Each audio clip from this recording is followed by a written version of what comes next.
Hello.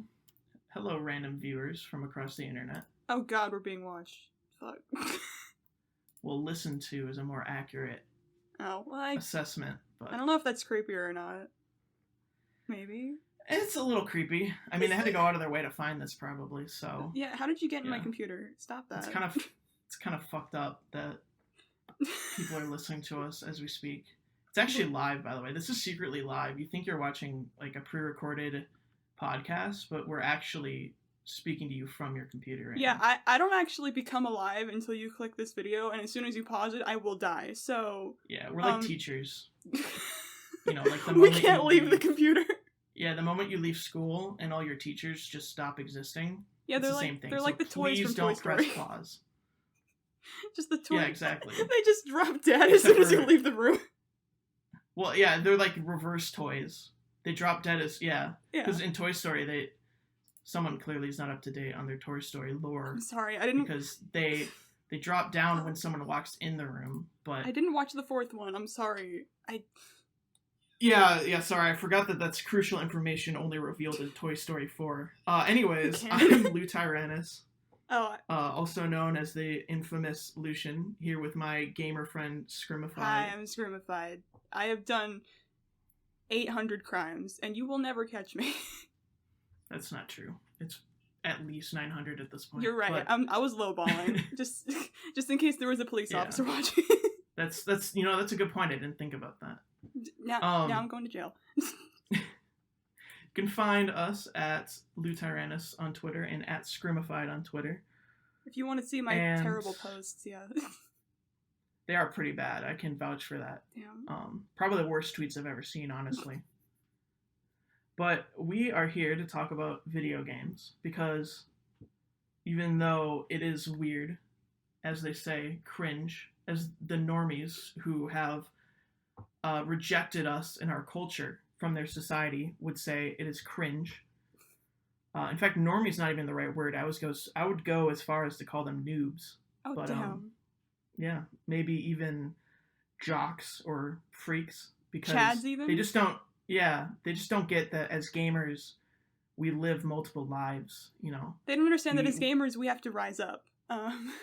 Exactly. And that we live in a society. You know, you make a good point. I wish I would have thought of that sooner. Mm-hmm. But yeah, so we're a bunch of dumbasses. I appreciate you listening to us. I don't know why you're still listening to us. I would have clicked off by now, honestly. But we're going to talk about a few things today, starting with our top 10 video games of all time. Wow. And I'm going to judge yours, because you're wrong. It's objectively correct, actually. I am incorrect on everything. I've never had a correct opinion in my life, especially about my own taste in video games. Your opinions make me sick, actually. They make me cry myself to sleep every single night. But mine are sexy, so... That's fair. We balance each other out like that. So yeah, and then we will go into our gamer history in the second half of this podcast. So if you are one who likes to listen to autobiographies of people you've probably never met on the internet before, well, you have just stumbled across the perfect podcast for you. So, Scrimmy, do you want to go first? Yeah, Or do you want me to go first? Do you want to just go one at a time, or just list all of them? And just, like, judge each other? Oh, yeah, that's a good point. Pre-preparation is the number we're so good thing in a podcast. We did pre-prep for like 30 minutes and also like 2 weeks, and then we just didn't ask this question because we're so talented. You know what? I'll go first. I'll start from my number 10, and it can be like more of a top 10. Top. You know. Yeah. Top 10 video games. Top 10 gamers who've sworn. So we both have lists on giantbomb.com that if you manage to find our profiles. In fact, we might include links to these lists in the description. I may just do that. I might, because I'm editing this. That's true. And we will probably be updating these semi-periodically. I don't know about Scrimmy, but I'm weirdly obsessive about this list I maintain, because I just had the idea, and because people always would ask me, like, oh, what are your, like, top 10 or top 5, and I wouldn't really be able to know. And I, for some weird reason, really like talking about video games. So I was like, fuck it. It's because you're cringe. We've already established this. This is true. This is true. I might try to remember the list. See, my problem is I'm better at remembering things. So, like, now that I have this here, Yeah. I totally forgot about it until you brought it up today. And I'm like, oh yeah, I did do this. And I'm like, oh yeah, I don't fully agree with some of the lower opinions anymore. Yeah. We'll see what happens. Now that you've enlightened yourself in gamer culture. Now that I've played, like, 2 more video games and been like, my life is a lie. Right. I don't know who I am anymore. God. Alright. So my number 10 out of my top 10 video games of all time is Pokémon Colosseum, which is objectively, I'd like to remind our viewers, or our listeners rather, that every opinion we state is objectively correct. It's factual, it's law. Yeah. If you disagree, we have to kill you. Sorry. Yeah. I've heard a lot of people argue that, your taste in video games is, it's subjective and it's whatever you personally believe in. But I don't know. I think that's a bunch of bull because they just don't understand that my opinion is the correct one. But my number 10 is Pokemon Colosseum. And I think this is probably the best, not even probably, this is, for me at least, is the best Pokemon game. Because well, first of all, it has Umbreon as a starter, who is easily my favorite Pokemon. Umbreon and Espeon, if we want to be technical about it. Second of all, it takes place in the or depending on who you ask. I think it's spelled O-R-R-E, the Ore region. And I think it's probably one of the coolest regions because it has no wild Pokemon, which instantly, which intrinsically means it has to be unique in some way because you can't just catch Pokemon as you normally would. B, it is like a cowboy town. It's like steampunk cowboys. Wait, you're selling me on this. I've never actually played Colosseum or any of the spin-off Pokemons. This is the one with the shadow Pokemon, right? Yes, yeah. Pokemon Colosseum and Pokemon XD Gale of Darkness both were on the which by the way is one of the weirdest names for Pokemon game. Yeah. They couldn't just call it Pokemon XD. They added Gale of Darkness as if there already was Pokemon XD. And it was like a sequel. But anyways, they both take place in Ore, and they both are similar, but I prefer Colosseum just a little bit more. Most people would prefer Gale of Darkness, and I think you would probably like Gale of Darkness more than Colosseum because it is, oh my god, this is going to sound so insulting, but it's easier, and Damn, I've been owned. It's easier and it's less edgy, so to speak. In Colosseum, you actually play as Wes, if I'm remembering right. His name is Wes, and he just is a member, or was, I should say, a member of Team Snag'em, which is the evil team in this game. And it starts with him literally bombing a building. I'm not going to give any more context than that to sort of keep the allure, but it literally begins with it begins with him fucking bombing a building, stealing a gadget that is used for stealing other people's Pokemon, then getting on his fucking hover motorcycle with his Espeon and his Umbreon in the sidecar, and then he fucking does a wheelie away with explosions in the back. And wait, this sounds great. How the fuck do you make such a badass Pokemon game? This sounds great immediately. I know, and I'm so sad more people haven't played it, because it's so great.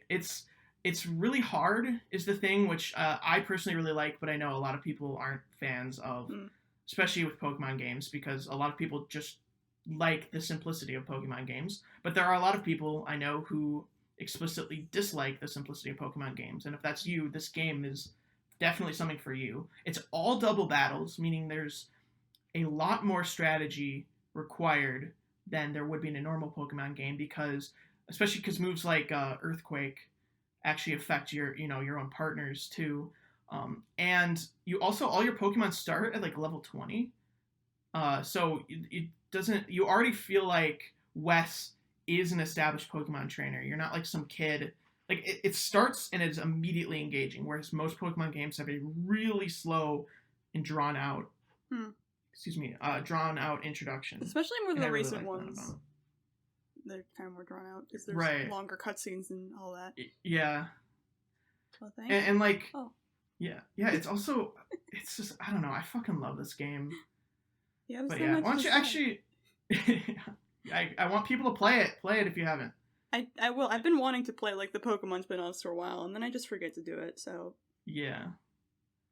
I think I watched Chugga Conroy play this like forever ago, which is why I know vaguely about it, like about the Shadow Yeah. Pokemon and stuff. But I literally can't remember anything else besides it was like Umbreon and Espeon, and I think Mirror B was in that one.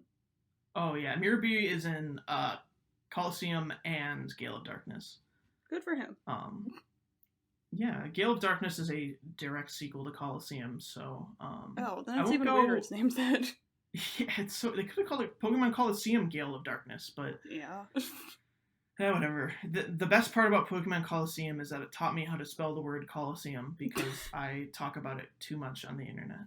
Anyways, Scrimmy, why don't you give your number 10 so that way this isn't just me talking fucking essays for 12 years. I mean, I don't think that's a problem personally, but I don't know if I have as much to say because most of my opinions literally just boil down to I like it, but my number 10, which is tentative because I don't trust my own opinions half the time. They change daily. But it's tentative. It's tentative. It's your We just need to end the podcast right now. Yeah, where's the end button? Stop recording, please. No, my number 10 is Fire Emblem Awakening. But like, it's surrounded by good games on this list. No, I'm keeping Awakening there. I think this was the first Fire Emblem I played. I don't even remember why I picked it up. Because I definitely had not heard of Fire Emblem before this. Because I was like 14. And I didn't know what anime was. But it's really good. Had you played Smash at that point? Oh, well... Like you didn't even know it through Smash? Kind of. I mean, I owned Brawl, but like I think at that point I'd play more of 64, which has like none of the anime characters in it. Yeah. No, that's fair. I did know Marth. I feel like everyone knows Marth, and Marth is kind of in this, kind of. So it like plays off of people who knew like the original Fire Emblem games, but also it's a good entry point for people who have no idea what Fire Emblem is because it introduces things really well. Like I don't know I think they add this as a new mechanic. There's like a partner mechanic where like really low level units can like pair with stronger ones and like gain XP through that. And that's really good if you suck ass at Fire Emblem like I do and you're playing for the first time and your units are getting bodied by by random thieves.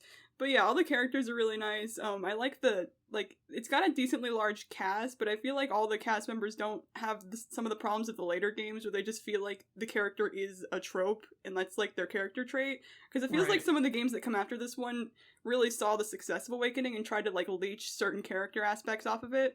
But I don't know, I just like all the supplementary characters. The story is really nice. It's very simple, too, which I appreciate. Some games try to make their stories too complex because they get way too serious about themselves, but it's basically just like, here's a war, you have amnesia, go figure it out. In like 30 chapters. And also the gameplay is really nice, because it's like the tactical RPG stuff, which I haven't really played many other tactical RPGs, but it's pretty beginner friendly because they introduce everything pretty well, and there's always like a tutorial menu you can go back to like see everything again. And since it's on the DS, like you can see all your stats on the bottom screen at basically all times to see like, and it'll tell you like, are you strong enough to go up against certain enemies? What's your crit chance? How many more hits does your weapon have before it breaks? Like it shows you the weapon triangle on the bottom in case you forgot. Like I always forget. It's 3 steps. I can never remember the damn triangle. But yeah, it's good. I feel like I can't talk about much of the plot without just like spoiling the whole thing. I know it's probably over 10 years old, but I feel like if people haven't played it and like are curious about Fire Emblem, it's the most beginner friendly because it is the first one that doesn't force you to like permadeath all your characters, but also it's simple enough to get into, and there's no like big overworld or like a bunch of added features that some of the later games do. So I think it's nice. And also the art style is really cute. The characters don't have feet. I love the art in that game. It's so funny. The models just don't have any feet, and people were making fun of that forever. When Fates came out, the first thing people said, they're like, "Oh my god, the models have feet on them." I don't know why they didn't. Maybe they just like ran out of polygon space. They're just nubs. And it's hilarious. Okay, that's it. That's my Fire Emblem opinion for the day. Yeah, I have not played Awakening. I played the very beginning of it, but it is definitely... It does start out a bit slow, I will give it that. I mean, that's the thing about a lot of RPGs, is that since they're introducing a new world to you, the first few chapters are basically just like, here's backstory, here's who this person is, Right. here's who this person is. But after that, it kind of gets subversive in terms of a lot of other Fire Emblem tropes, which I think is interesting. Speaking of long, drawn-out intros that go on for way longer than they probably should, my number 9 is Persona 5 Royal. Which actually, I mean, the more I think about it, it really doesn't have that bad of an introduction. Well, here's the thing, it does, but, and I won't say any of the events that happen in it, you know, for spoilers, but it starts off, like the very beginning when you boot up the game, start a new file, starts with events that happen like halfway through the game, that start with you like doing some crazy ass shit, and you know, as the player, you're not supposed to have any clue what's going on. All you're supposed to know is that this is fucking cool as shit. And then at the very end of it, it ends with you being caught by police and then tortured about things. And like, they're basically like interrogating you. And you're like, what the fuck did this guy do? Like, you love games about crime. I've noticed it. I mean, yeah, maybe it's like some weird repression. I've just had this constant desire to like rob banks and burn down buildings. But yeah, so it's just like, you're like, what the fuck did this guy do? And then it goes back like to the actual beginning of the game. And from then on, it can get kind of boring because, you know, you're just like, oh, here I am, Ren Amamiya. I'm just a normal high school student. Like, the most basic tropes you can think of in a lot of anime.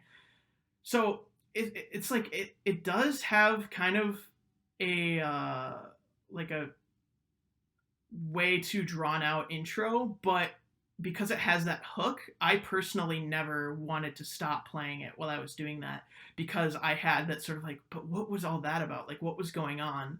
And it's sort of like this puzzle as you piece together, like, oh, that's where we were when that happened. Oh, these were the enemies we were fighting. This is why the police wanted to get me. You know, stuff like that. You just sort of piece it together, and I think that is a very compelling narrative hook, at least to me. But I love Persona 5 Royal. It was my first Mega 10 game, which, if you don't know, is the Megami Tensei franchise, which includes, it includes Persona, Shin Megami Tensei, Devil Summoner, Devil Survivor, Digital Devil Saga, and a lot of other franchises that, the only two ones that people really care about, at least nowadays. God, a lot of people are going to hate me for saying that. But the two that... You're going to get us hate on the first episode. Yeah! The two that most people really care about are Persona and Shin Megami Tensei, or SMT. But people usually just call it Mega 10. It was my first game in that franchise, and the one thing it did was make me realize that turn-based combat is not bad, like, in and of itself. Because I, like a lot of people, hated turn-based combat in a lot of ways. I was like, it's just not fun. But playing Persona 5, this was like a year ago or so when I played it, like, it's not that difficult. And in fact, a lot of like Mega 10 fans, that's a huge complaint that they have, because Mega 10 games are known for being relatively difficult.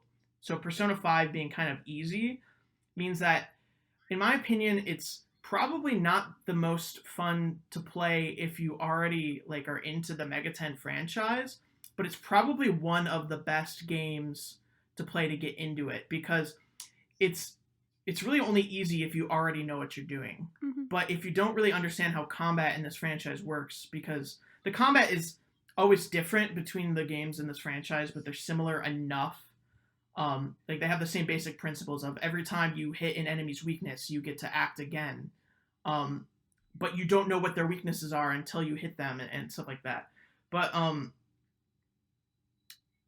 don't know. It was just that it managed to take turn-based combat and make it feel almost like it was like action combat, or like it was a strategy or tactical RPG, because you just think about like, okay, I'm going to do this move, then I can get a one more, and this is going to make no sense to you. But like, oh, like I use like a wind attack that's weak, so now I get a one more, and then I'm going to do baton pass to this character who can then do like a fire spell against this character who I can then do another baton pass, and then we do an all out. It's just like it's so much crazy bullshit, and it's one of those games where you start to get like you still get tutorials like more than halfway through the game. But at least to me, and I'm sure a lot of people disagree, I never really complained about it because there's so many mechanics in that game that if they introduced them all at once, it would probably that would honestly probably make me want to stop playing the game. But yeah, I really like that game. It has great characters, a really good story. By far the worst part is that it is a very Japanese game. Like there's way too much sexualization of its characters that I'm not that into. Yeah, no. I don't have any issues with it like being in Japan. In fact, I really like that. It feels very much like a sort of slice of life. Like it doesn't feel fake. You know, it's like this is a Japanese game. It can only take place in Japan, and it's very much about Japanese culture.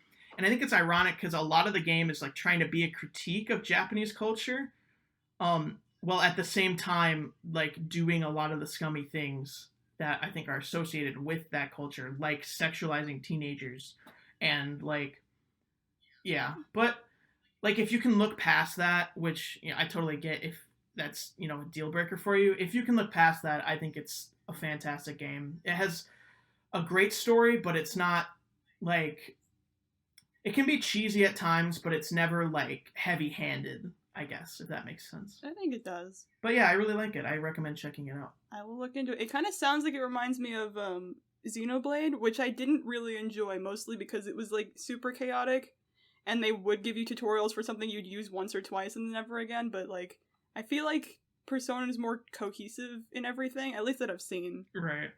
Also, Xenoblade's really hit or miss for a lot of people, is what I found out. Yeah. So... I feel like I've never met someone who has a neutral opinion on a Xenoblade game. Like, I've never played them, so I do have a neutral opinion, but everyone I've known that has played them either thinks they're, like, the best RPGs to ever exist or fucking despises all of them. I don't despise them. I just think it was kind of, like, confusing. I think I would go back to it one day. It's not anywhere on my favorite games list because I was like, I'm not super enjoying this, so... Right. It's fine. Okay. I'm stealing the next game. I'm definitely not going to have enough to talk about this because, like, my number 9 is a game that I really like, but I feel like whenever I recommend it to people, this is like every game I play, I recommend it to people and no one understands it because my taste is, like, boring. No, but my number 9 is Okami, and I definitely picked this up specifically because I was really big into Let's Players when I was a child. I'm going to keep saying Chugga Conroy, but he played it, and he 100%ed it, like, in his playthrough.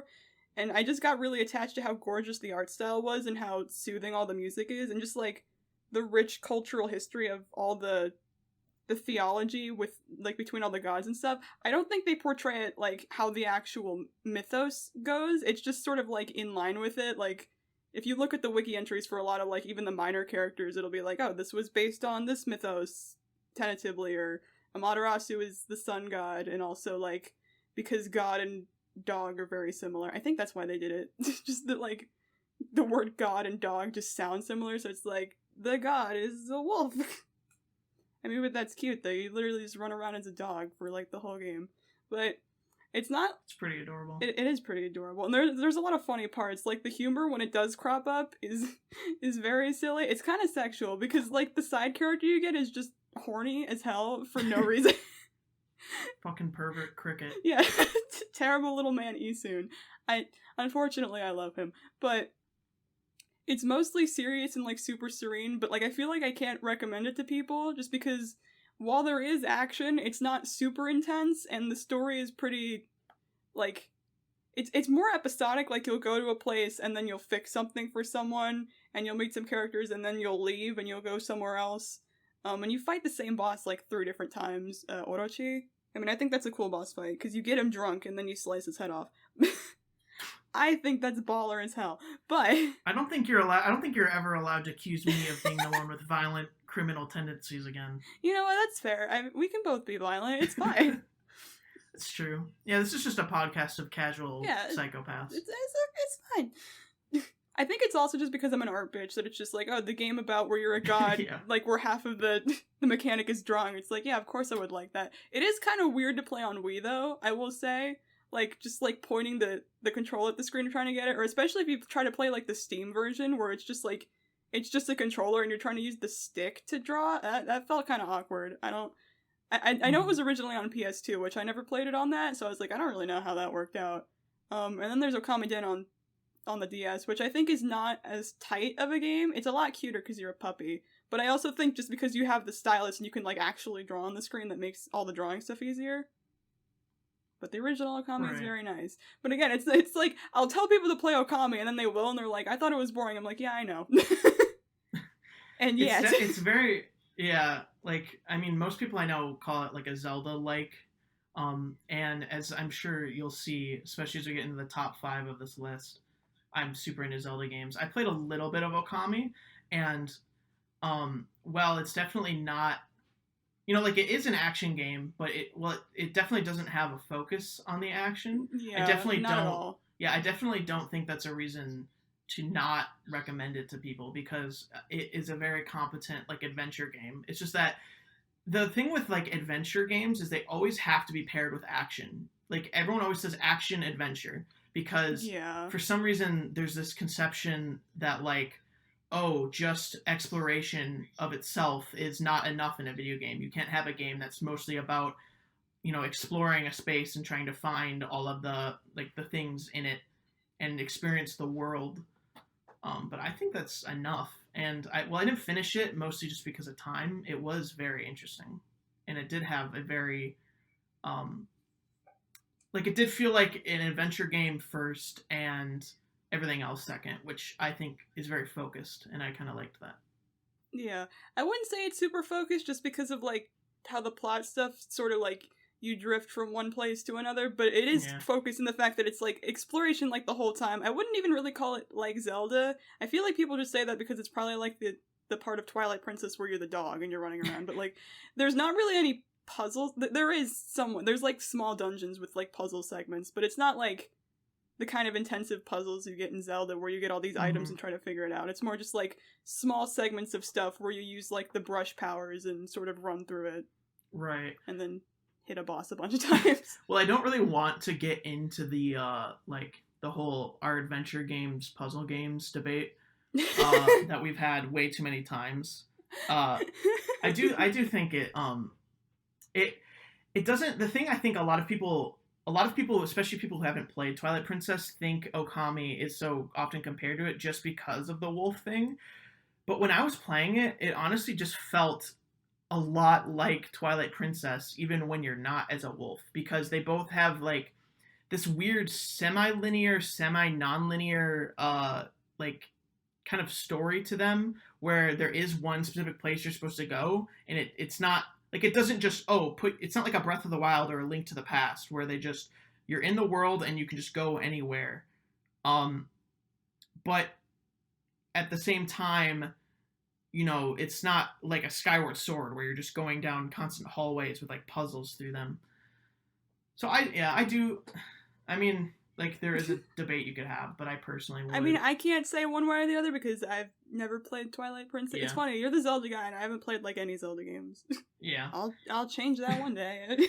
Yeah, at least for me personally, and I know a lot of people would disagree, I don't really define Zelda by the puzzles. I like the puzzles a lot, but I feel like you could easily have a Zelda game without a lot of puzzles. In fact, it kind of exists with Breath of the Wild, and even Zelda games before Link's Awakening.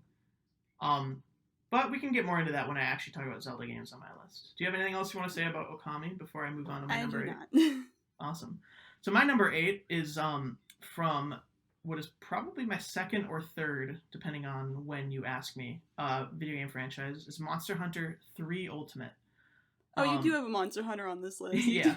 You took Rise off the list, and I'm like, what are you if not Monster Hunter? Yeah. Okay. I felt kind of bad because Monster Hunter Rise was my 10th favorite game, but I kind of felt like a lot of that was from recency bias, so I took it off right before this, and I only just now realized there's only one Monster Hunter game in my top 10. But my favorite Monster Hunter game is Monster Hunter 3 and Monster Hunter 3 Ultimate. For people who don't know much about Monster Hunter has a release schedule that's very similar to Pokemon, in that they will release a version and then like a year later or so they'll release it's usually called an ultimate version, and I really like both Monster Hunter 3 and 3 Ultimate. I think there are things that the original Monster Hunter 3 does better than Ultimate, but Ultimate ultimately has way more content. Ultimately. But yeah, I think Monster Hunter 3, or it's technically called Monster Hunter Tri, but it's just easier if you call it Monster Hunter 3. I think it has probably the best, or at least some of the best atmosphere in any video game I've ever played. And I think a lot of the things they changed in 3 Ultimate kind of really toned down that atmosphere. But at the same time, 3 Ultimate has so much more content and brings back a lot of the features that Monster Hunter 3 removed. But I really like it. A lot of people might ask why I don't have Monster Hunter World as my favorite Monster Hunter game, because that's the what's the word I'm looking for? It's sort of like the Fire Emblem Awakening, or the I guess Persona 5 of like that franchise, where it's the one that upon one. Yeah, it's the one that quote unquote made it popular. I am indeed a Monster Hunter boomer. I've started with Monster Hunter 3, which was a Wii game. But I think a lot of the changes that they made with Monster Hunter World were not horrible. It just kind of completely changed the genre in a lot of ways. I'm sure a lot of Monster Hunter fans are rolling their eyes right now because they've heard this conversation 12,000 times. But just know I will never hate someone for liking Monster Hunter World. It's just, I personally prefer the older style. They are very clunky and very weird, and I will never be mad at someone for disliking them, because they are very niche and very weird and can be very difficult at times. But I like them a lot. There's a lot of item management. I don't really have a whole lot to say beyond that. There's underwater combat. Oh, hell yeah. I really like it. There's underwater combat, which everyone hates, but I fucking love. And I'm a great sword player. There's different weapon types in the games that are like play completely differently from one another. And the great sword is the one I use, which is a very slow and heavy, basically just a giant fucking sword that's longer than your own body. And it's often considered to be one of the worst weapons for underwater combat. And even despite that, I still really enjoy the underwater combat. So I guess that says a lot, because I don't know why I like it, but it adds so much atmosphere to it. When you can fight against giant sea monsters as well as like fucking dinosaurs and dragons and shit, it's awesome. That's honestly the main criteria for me in video games, is that it just has to be badass. It just has to be like, fuck yeah, this game is cool. How cool does this make me feel? Yeah. That's a pretty good system to go off of, I'll be honest with you. So that's it? You good? Yeah, I'm good. That's okay. My number 8, I guess this is technically cheating, because I would technically just put like the entire series in one block, but I did have to pick a game. So I have the Ace Attorney Trilogy on here, even though like sometimes I go back. I think I like the trilogy the most. Well, maybe not anymore, because I started playing the Great Ace Attorney Duology recently, and that's like by far better than the original trilogy. Hopefully that doesn't piss anyone off by saying it. I don't think any Ace Attorney superfans are watching. But it's just because like the whole series kind of has like the same tropes to it, but the trilogy itself is really confined in its story for the most part. The first game is kind of its own thing, and then the second and third were written at the same time, so you can tell there's like a little bit of a plot thread going between them, but they're all sort of very individual. And there's some like slow parts of it, because these are all like the shorter games in the series. Once you get to 4, 5, and 6, the last case is like 14 hours long, and I as much as I love this series, I feel like I can't tell people to play Spirit of Justice. First of all, I don't like it. Second of all, because I subject anyone to a 14-hour long case with 2 different trials in it. So the later ones get sort of wonky, even though they still have a special place in my heart, because I started with 5 for some reason and then worked backwards like an idiot. And then the investigations ones are fine, I guess. Just make all the Ace Attorney fans mad by saying I don't really like either of the investigation games. I mean, they're okay, but it's just like, it seems to be pretty agreed upon that the investigation segments of these games are the slower parts, which is I think why a lot of people who don't like visual novel type things can get into this series, because it's a lot of just like, go to another screen, talk to someone, check out the scene, go to a different scene, talk to someone, and then like the trial is where most of the interesting stuff happens because it's where all the yelling is and all the important plot stuff and spitting on the legal system. It's fun, but yeah, as much as I love the original trilogy, just because like it's basically iconic and all the characters are super memorable, I would probably say that the Greatest Attorney is better for people who don't really like visual novel stuff, because it's a lot more proactive. They've added a lot more to the court systems, where it's like you can press several different people at once, and there's a whole jury system, and you're jumping between different locations. The characters are a lot more bombastic, and the story like links between the two games really well, to the fact that they're like basically one game instead of just like very episodic. Like the first filler case is like the fourth one, and then even then it's not even really filler because they come back to it and they're like, no, it was also important. So, oh, and also they add like deductions to that one, which make investigations funny. It has a neat art style. I've only played, well, I watched Ace Attorney 1, and you know, they're very much games that once you've watched them, you've experienced them. That's what a lot of people say to me who are like really into Ace Attorney. They tell me they watch them instead of playing them, which I think is fine, but I think they are more fun to play because then you're actually figuring out the mystery yourself instead of just like watching someone else do it. And you won't hit a lot of like the funny lines of dialogue if you just hit the correct options, because these games are a lot about like you check everything and there's a bunch of banter in the background and they give you like weird out of nowhere like choices you can pick and be like, yeah, but like what if I hit that? I know it's wrong, but like what if Right. What if I did it anyway?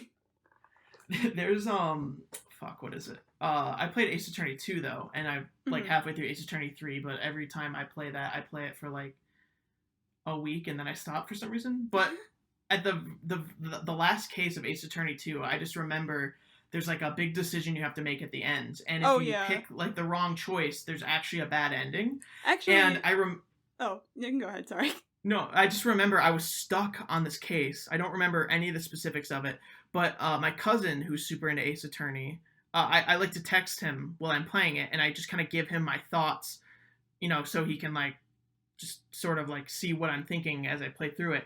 And I told him I was having trouble, and he even gave me a hint, and I still, for some reason, I don't even remember the facts, like, of the case, but I just couldn't figure it out, and I ended up picking, like, the wrong choice, and he was like, oh, you're gonna have to start over. And then when I told him that there was, like, an actual whole bad ending, he was like, are you kidding me? I didn't even and he's played every Ace Attorney game. And he just didn't even know that there's a bad ending, because he was just that specific bad ending is a joke in the community because there's a typo in it. They say the miracle never happened, which is just like a meme within basically everyone in the community. But it's funny because pretty much every single Ace Attorney game, except for the first, in the last case, there is at least one bad ending. In Spirit of Justice, you can hit like 6 of them if you fail at any certain point, which was like different dialogue options. But I mean, it is funny for JFA, because I could literally tell you what that option is. That's how many brainworms I have over these stupid series. Well, he's like, he doesn't really partake in the community, and he's also really good at them.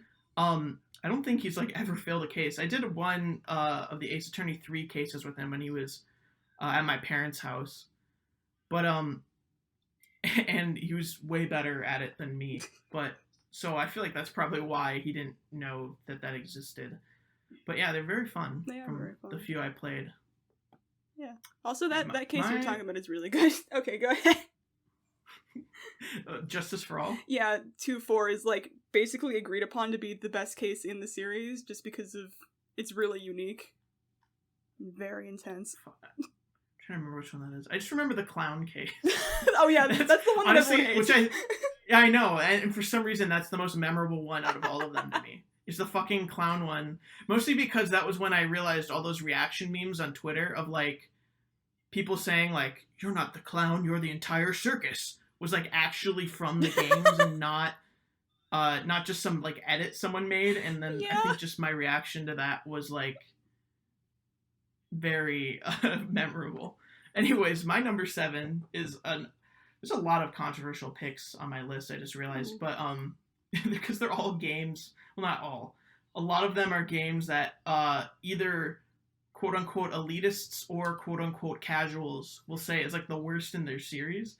Like Monster Hunter 3 is like, oh, that's the one that the elitists love, and then Persona 5 Royal is the one that the casuals love. And my the first Zelda game on my list is Skyward Sword. Oh no. Which, yeah, I love. I've never had issues with the infamous motion controls, so I can't really speak to that. They're very, like, enigmatic, I guess we'll say. I've seen so many people, like, say they've had issues with them, and I've even watched people have issues with them, and I still don't know what it is, because I've personally never really had problems with them. Like, they usually do what I want them to do. But I've definitely watched people experience the game and see them do the action, and then it doesn't look like it really happens on screen. Yeah, that was me. Yeah. That's why I never finished it. A lot of people I've seen do it just don't really know how to use gyro properly, which is fair because fucking Nintendo markets motion control as if you're like, oh, chuck your Wiimote across the room and Link will throw his sword as well. And it's really not like that. You can't, it's really counterintuitive because you can't view it in your mind as one-to-one swordplay, because if you do, you will just, like, get fucked over and over again.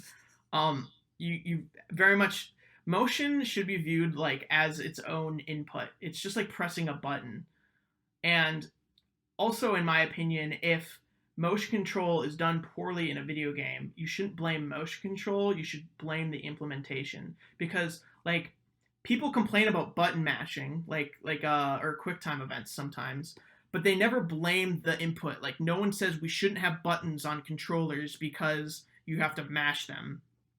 But people do say, like, oh, we shouldn't have motion control because all you do is waggle it. It's like, that's just bad implementation of an input method. But anyways, this is very derivative of anyone out there listening to this. Go watch Neryl's video on Nerrel on motion control. That's where a lot of my points are coming from because it's fantastic. But that's besides the point. Skyward Sword, I'll try to be brief about it, but I dislike the linearity sometimes because it gets incredibly monotonous, going down hallways and go through this area, go around in a loop, and then push down this tree so that way you can skip that loop every time you come back here. And then it can get really boring. And stuff like exploration and the towns and just kind of inhabiting this world is something I love about Zelda games, and this is probably the Zelda game that has that maybe the least. Definitely the 3D Zelda game that has that the least, because there really aren't that many towns, or really any towns in the overworld. It doesn't, I guess that my main issue with it is that it doesn't always feel like a world. It feels like video game levels. They're video game levels that I like, but I vastly prefer adventure games that feel like you are there in this world, and it wasn't necessarily made for you. I mean, obviously it was, because it was made by game developers, but it doesn't feel like it was. And Skyward Sword definitely struggles in that regard. But I love it because it has amazing characters. It has a really good story for a Zelda game. It tackles the concept of, like, predestination and being the chosen one in a way that is actually interesting. Where, like, the characters actually struggle with accepting their fate and actually feel that pressure of being the person who's supposed to save the world, whether they want to or not. And I really like that. It has Skyloft. Even though I complain about its lack of towns, the one it really does, Skyloft, is great. It feels so lived in. It's so interesting to be, like, on this island in the sky. I know Skies of Arcadia supposedly did it way better, but I haven't played that game, so I don't have that reference. Maybe if I play Skies of Arcadia, it'll bump Skyward Sword down. I don't know. But I love it. I agree with a lot of the major complaints of it, but for me, they're not enough to bump it down. I think I think it might have the best, or one of the best, inventory systems in a video game, and combined with hero mode, it's fantastic. If you could make some game that was like a combination of Breath of the Wild and Skyward Sword and Twilight Princess, it would be like my perfect video game ever. But that's besides the point. That's pretty much my main thoughts. And anyone who still has doubts about whether or not they like it, just remember that it has Groose in it, which makes it objectively the best video game to ever exist. So you are right. Even though I didn't really enjoy Skyward Sword when I played it, I didn't play it very long, but I was like, damn, Groose. Yeah. It's Thank God. He's pretty great. He's actually probably unironically my favorite Zelda character. I'd have to think about that more, but he's just so fucking goofy, but not in like a... He's comic relief while not being comic relief. Because like one of the things I think a lot of people dislike about comic relief characters is that they feel like they're only there to be the comic relief. They don't really exist outside of that. But Groose has like an actual effect on a lot of the plot. And even though he is fucking hilarious, it's not in a way where it's like, oh, this is the character that literally only exists to make you laugh and we could just cut out of the entire story. Like, you could probably cut Groose out of the story, but it would be incredibly difficult and you'd have to make huge changes, which is, you know, kind of... It would be more depressing. Yeah, it will. Yeah, and also the game would probably be like a million times worse because it wouldn't have Groose in it, but... Exactly. That's my opinion on Skyward Sword. It's a good opinion. I'm glad you have it. Oh. Well, now I just hit the game. Yeah, all of these are games where I'm just like, I tell people to play them if they haven't, but Kid Icarus is one where I'm like, I don't care if you're going to tell me you don't like it. I'm still going to tell you to play it. I don't care. I need people to play this so they make another one. I assume we're talking about Uprising and not the original Uprising, NES sorry. Kid Icarus. Okay. I always forget there are like original NES ones because no one ever talks about that. They always just say like Kid Icarus, like the modern adaptation of Pit and all these characters, which I guess is understandable because it's my understanding that like the NES or the original ones, like they don't really talk or anything. It's just like an adventure game, and it's fine. It's like the original Zelda or Mario, you know? Yeah, like, it's like I'm sure it's fine. But Uprising, I have no idea why this was made so long after the originals. Like, was anyone asking for it? I don't know. I'm glad it exists, though, because it's definitely the funniest game I've ever played.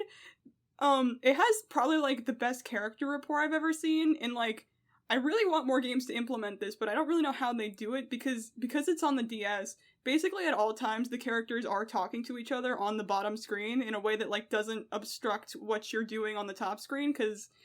its battle system is very strange. It's like half sky levels where you're playing as like an over-the-shoulder shooter, or I guess it's like a third-person shooter more because you're seen behind Pit, and then it's kind of like a dungeon crawler type for usually the second half of the levels, and that's more of an over-the-shoulder shooter. But like the controls are really odd.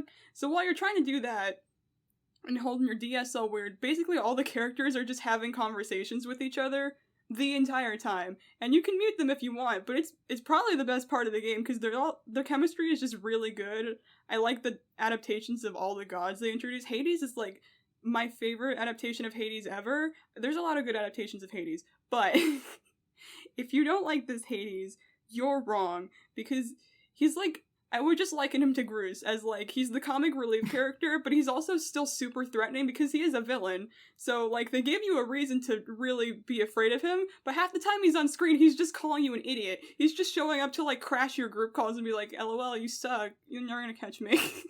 And then Kit's just, like, crying. I don't know my Greek mythology, but isn't Hades, like, a place? Is it, like, a character named after the place? Hades is the god of death in Greek mythology, but Hades is also like the name of like the hell place where he's at. That makes sense. They don't call it that in Kid Icarus Uprising. I think it's called like the Stream of Souls or something. I actually really like their underworld because you visit there at one point for plot reasons, and it just looks like a bunch of like light streams going through each other, and it's very like psychedelic looking for like an afterlife, and then there's monsters everywhere. It doesn't look this like hell and brimstone and fire and everything. They actually make it look super interesting for a place where it's like where Hades takes the souls and like turns them into monsters. As you do. Yes, exactly. And then there's just like a pool of life in the middle of it that's really pretty looking. The game's, I want to say gorgeous, but it also looks very strange.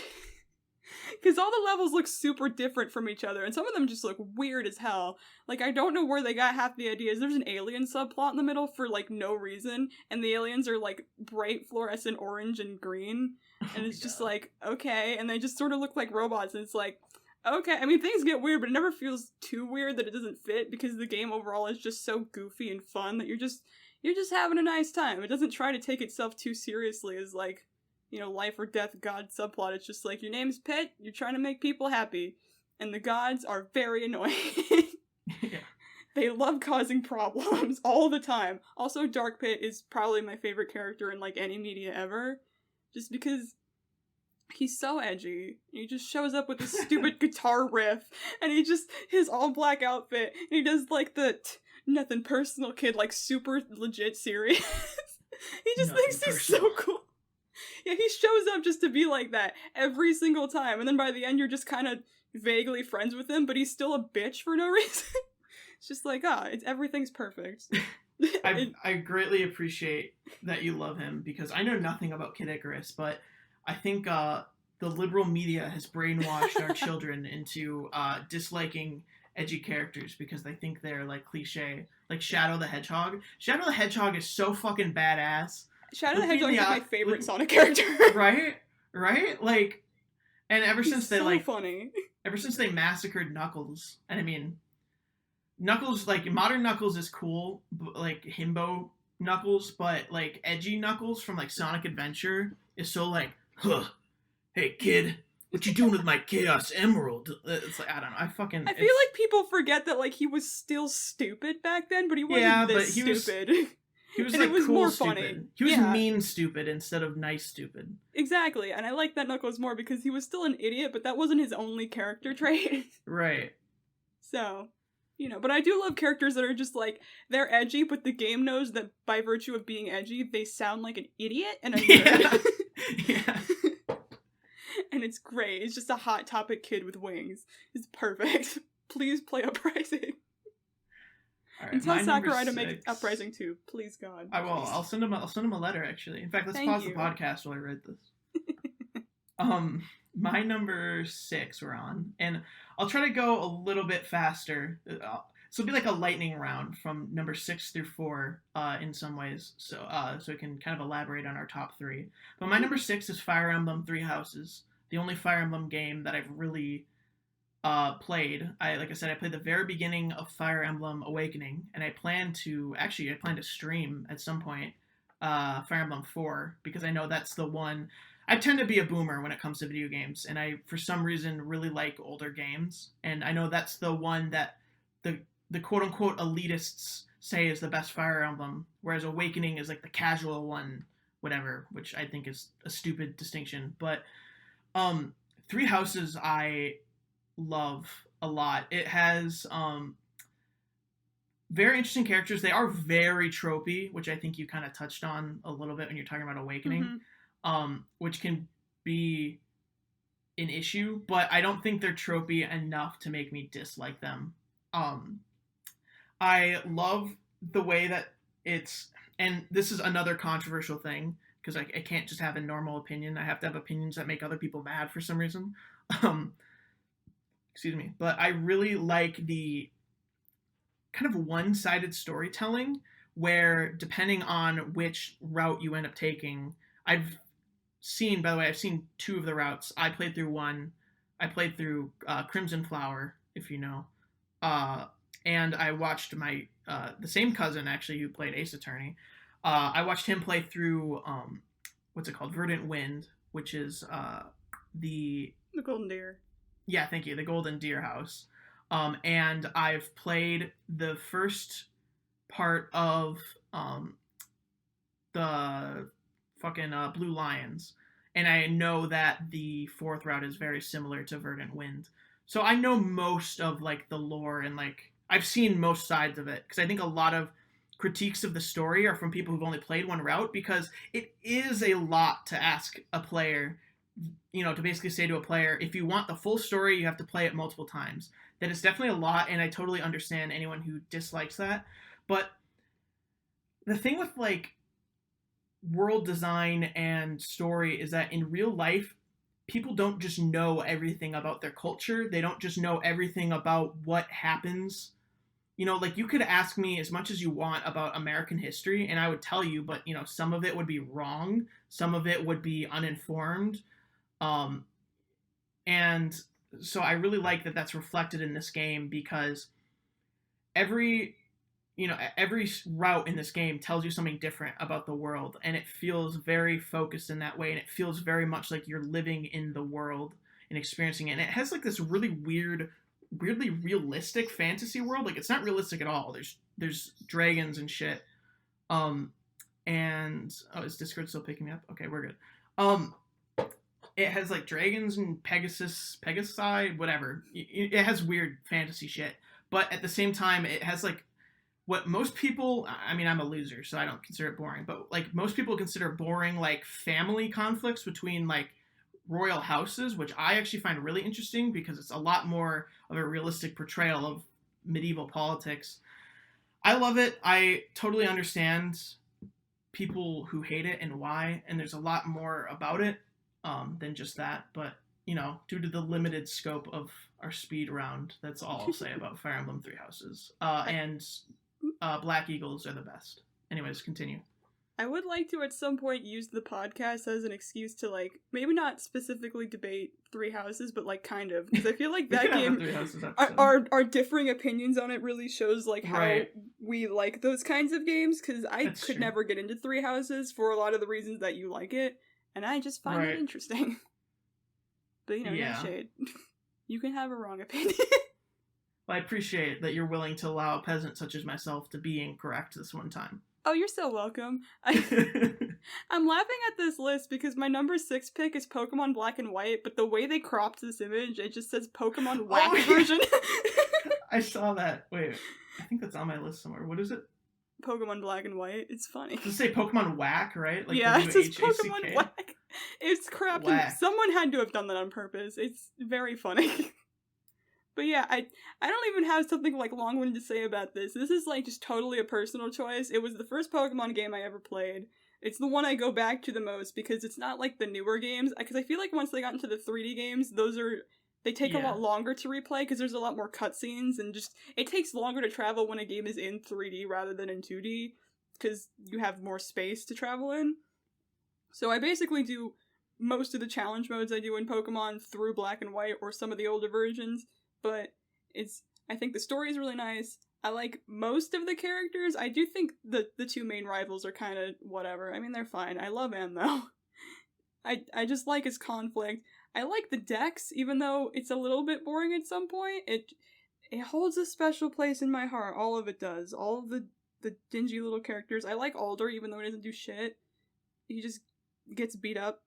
I do like the fact that unlike most of the other Pokemon games, the plot doesn't end, like, the game doesn't end when you beat the Elite Four, because the Elite Four is, well, I mean, not the Elite Four, it doesn't end when you beat the champion, because by the time you play the first time, there's no champion for you to defeat, because the plot has taken it over, so in order to actually go back and defeat the Elite Four, you have to do all of it again and, like, train up a bit more, so it actually feels more like a challenge when you go back to do it, as opposed to the first time, where if you've been playing the game as a normal Pokemon player would, you'd be fine for the Elite Four and it wouldn't really be a challenge at all, especially after, like, the gym that's right before it. So I just think that's a neat concept. I don't know if people would agree with that, but I just like it when Pokemon games break their own formula, because Pokemon is super formulaic in most of its delivery. But yeah, that's about it. It's just bias. I'm very biased, but I don't want them to remake Gen 5. Please, God, don't touch it. It's fine. I think it's so funny that people say it's like, oh, you're biased. It's like, of course I am. This is my fucking opinion on a video game. Yeah, do you expect me to have my own opinion be not informed by my own opinions? Like, I mean, you're right.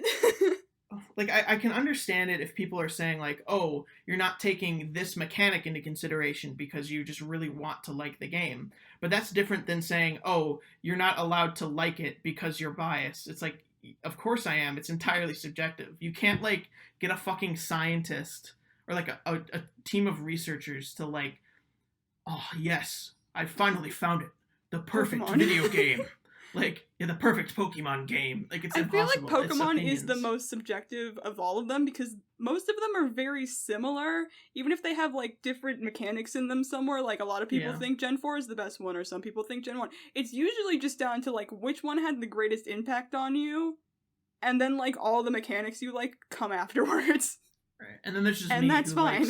There's just me who likes a spin-off Pokemon game. It's you know my what? favorite. I think that's great. I grew up on games like Pokemon Channel and Pokemon Snap, so Yeah. I have very unorthodox Pokemon opinions. Pokemon Channel, for anyone who doesn't know, is literally a game where you just watch TV with Pikachu. That's literally it.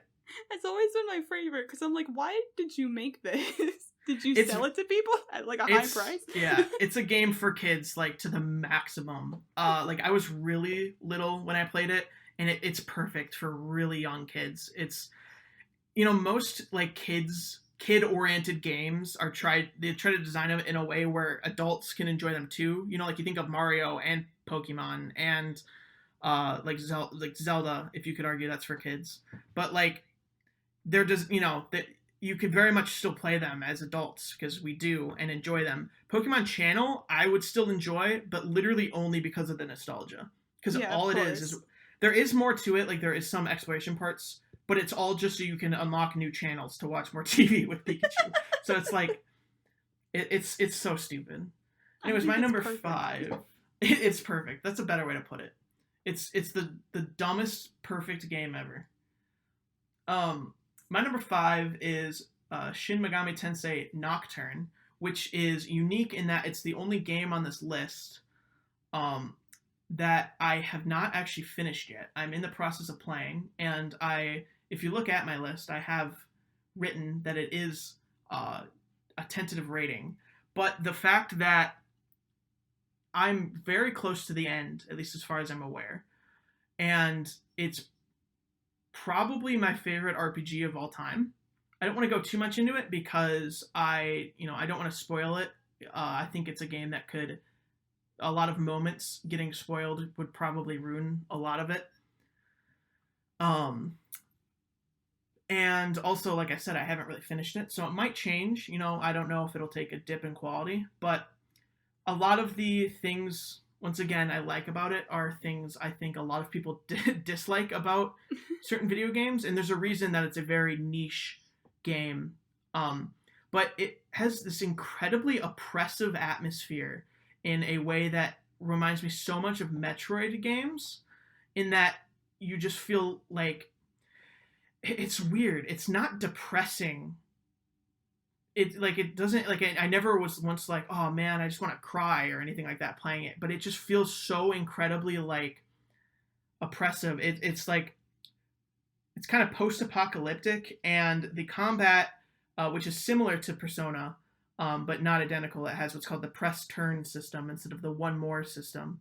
The press turn system is really engaging, and I like it a lot. The game can be very difficult at parts, but I think its difficulty is super exaggerated. It's just like once you learn what you're doing, it's very easy to play. It does not at all suffer from the problem we're talking about of RPGs with long drawn out intros, because it just starts, you're a kid in Tokyo, there's no explanation about who you are, you don't have to it's more like a Skyrim sort of, where your backstory is just made up by you. You're not like, you don't live in a house, it just starts, you're on your way to go visit your teacher in the hospital, and some weird shit that I won't spoil starts happening along the way, and then suddenly, like, there's this cutscene where, like, there's fucking, like, heavy metal guitars, like, dun-dun-dun, dun-dun-dun, and then, like the apocalypse starts happening, and some crazy shit, and there's demons, and it's like, yeah, I think it's pretty good. It's a very weird game, and I probably won't talk much more about it. It has a very interesting story to me. It's very light on a lot of the things I think people like Persona for. Such as, for example, Persona is like a very character-centric series because it's all about Jungian psychology and like the concept of having a persona, which is like the true embodiment of yourself, and like, oh, what, like life as a high school student and how difficult that can be, and things like that. But SMT Nocturne is much more about like ideology and just kind of exploring like what does it mean to be human? What are things that like what should we live for? And like, humans are capable of horrible things. Like, does that then make us not good people? It's like, it's very edgy in a blatant way, and I appreciate that it doesn't try to like pretend like it's not, but it also isn't afraid to be humorous. Like there's this fucking infamous demon in the series called Mara that literally just looks like a dick. I was gonna say that's the dick demon. Yeah, and when you go to fight it, like just the fucking NPCs make so many fucking dick jokes that I could not stop laughing. They're literally like, "Oh no, Mara has thrusted into our universe. Like, quickly, we have to kill him before he penetrates the border to like the our world." It's like it's so stupid, and I was like, it just, I don't know. I really like it. I highly recommend anyone who's interested to check it out. I will say it is very niche because people like RPGs for the characters, and there are characters in this game that I do actually really like.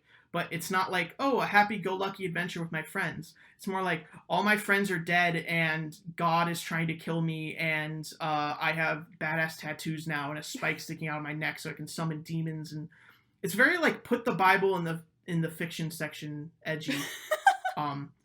And that's not for everyone. And that sounds kind of neat, though. Yeah. There is something charming about that kind of vibe. Right. It's a game that flies in the face of a lot of RPG conventions in a way that I think makes it very unique.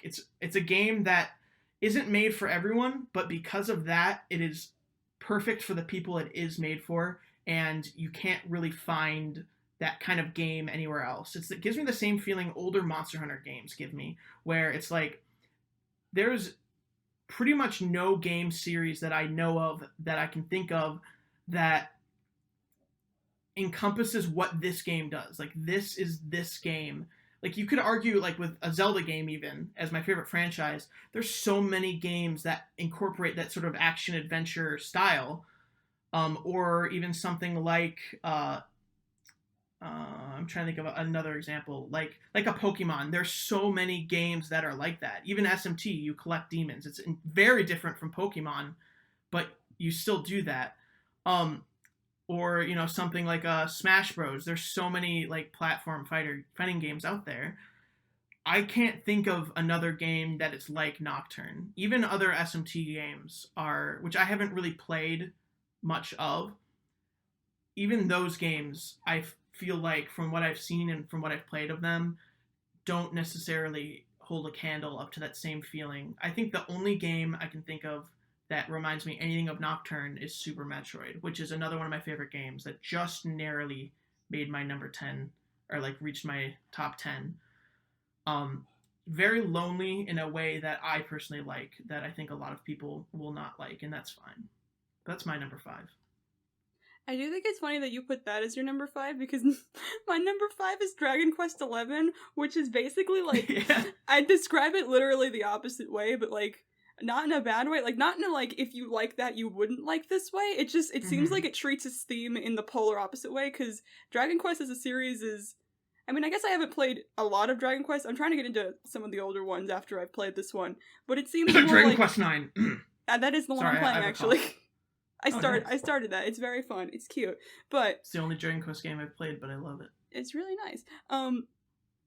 Dragon Quest is like an RPG series. I would say it's very different from a lot of like traditional JRPGs, because a lot of JRPGs kind of have that dismal sense to them. Even if they have comedic moments, it's usually like, this is a very large fantasy world, you're some kind of nobility, or you're a king, or you're a knight, or something, and there's some kind of like oppressive god force that you have to defeat. Everything's very serious, and it's like people are dying. They don't really pull their punches with that. Even if you do get attached to some of the characters, like, they let you know that, like, some of, like, the core characters can still die, and it's tragic and all that. Like, that's a lot of traditional JRPGs where they, like, fall into those sort of conventions of, like, everything is dismal to some degree. Like, the color palette's turned down a bit, so you're taking it more seriously because it's a serious adventure. And even, like, the characters within the party, they don't talk to each other a whole lot because it's more about the actual adventure than, like, who you're traveling with. Dragon Quest is different in that, like, it's super bright and colorful. It's mostly, if not entirely, comedic in tone. I'll get to that. But, like, all the character designs, the enemy designs are very silly. They're all pun names, which I just think is super delightful. I didn't know that before playing it, and then every time I met a new enemy, I just started laughing, because I'm like, this is so stupid. I love it. It's very intentionally cheesy. Exactly. Which I kind of like.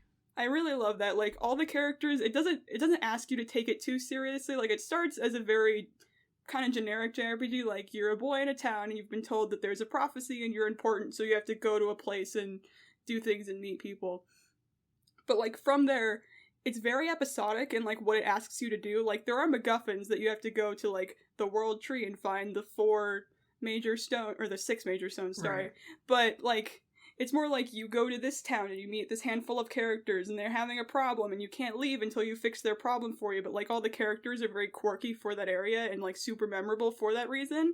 And, like, since there's the mechanic of, like, the campfire, which is basically how you rest in the overworld, you can talk to your party members absently, like, every time you enter a new location or every time you sit down to rest, and they'll have different dialogue branches. And I would say most of the game is just, like, building the core family of the main, like, team of 7 for the most part, because they build it up really well. Like, you believe that all these characters are traveling together and their chemistry is really good, and it's still, like, very light and silly, but, like, there is a point in this game, I'd say that it's, like, subversive even for its own kind of RPG. Like, it starts off silly, and you're like, oh, this is a funny game, and then there comes a point where it starts feeding little things in, like, hey, people can die, sometimes things aren't super happy, there's betrayal sublines, and then you get to a part where it just, like, totally breaks its own convention, and it's like, yeah, by the way, like, we can handle our really silly tone with this kind of very tragic, dismal tone really well.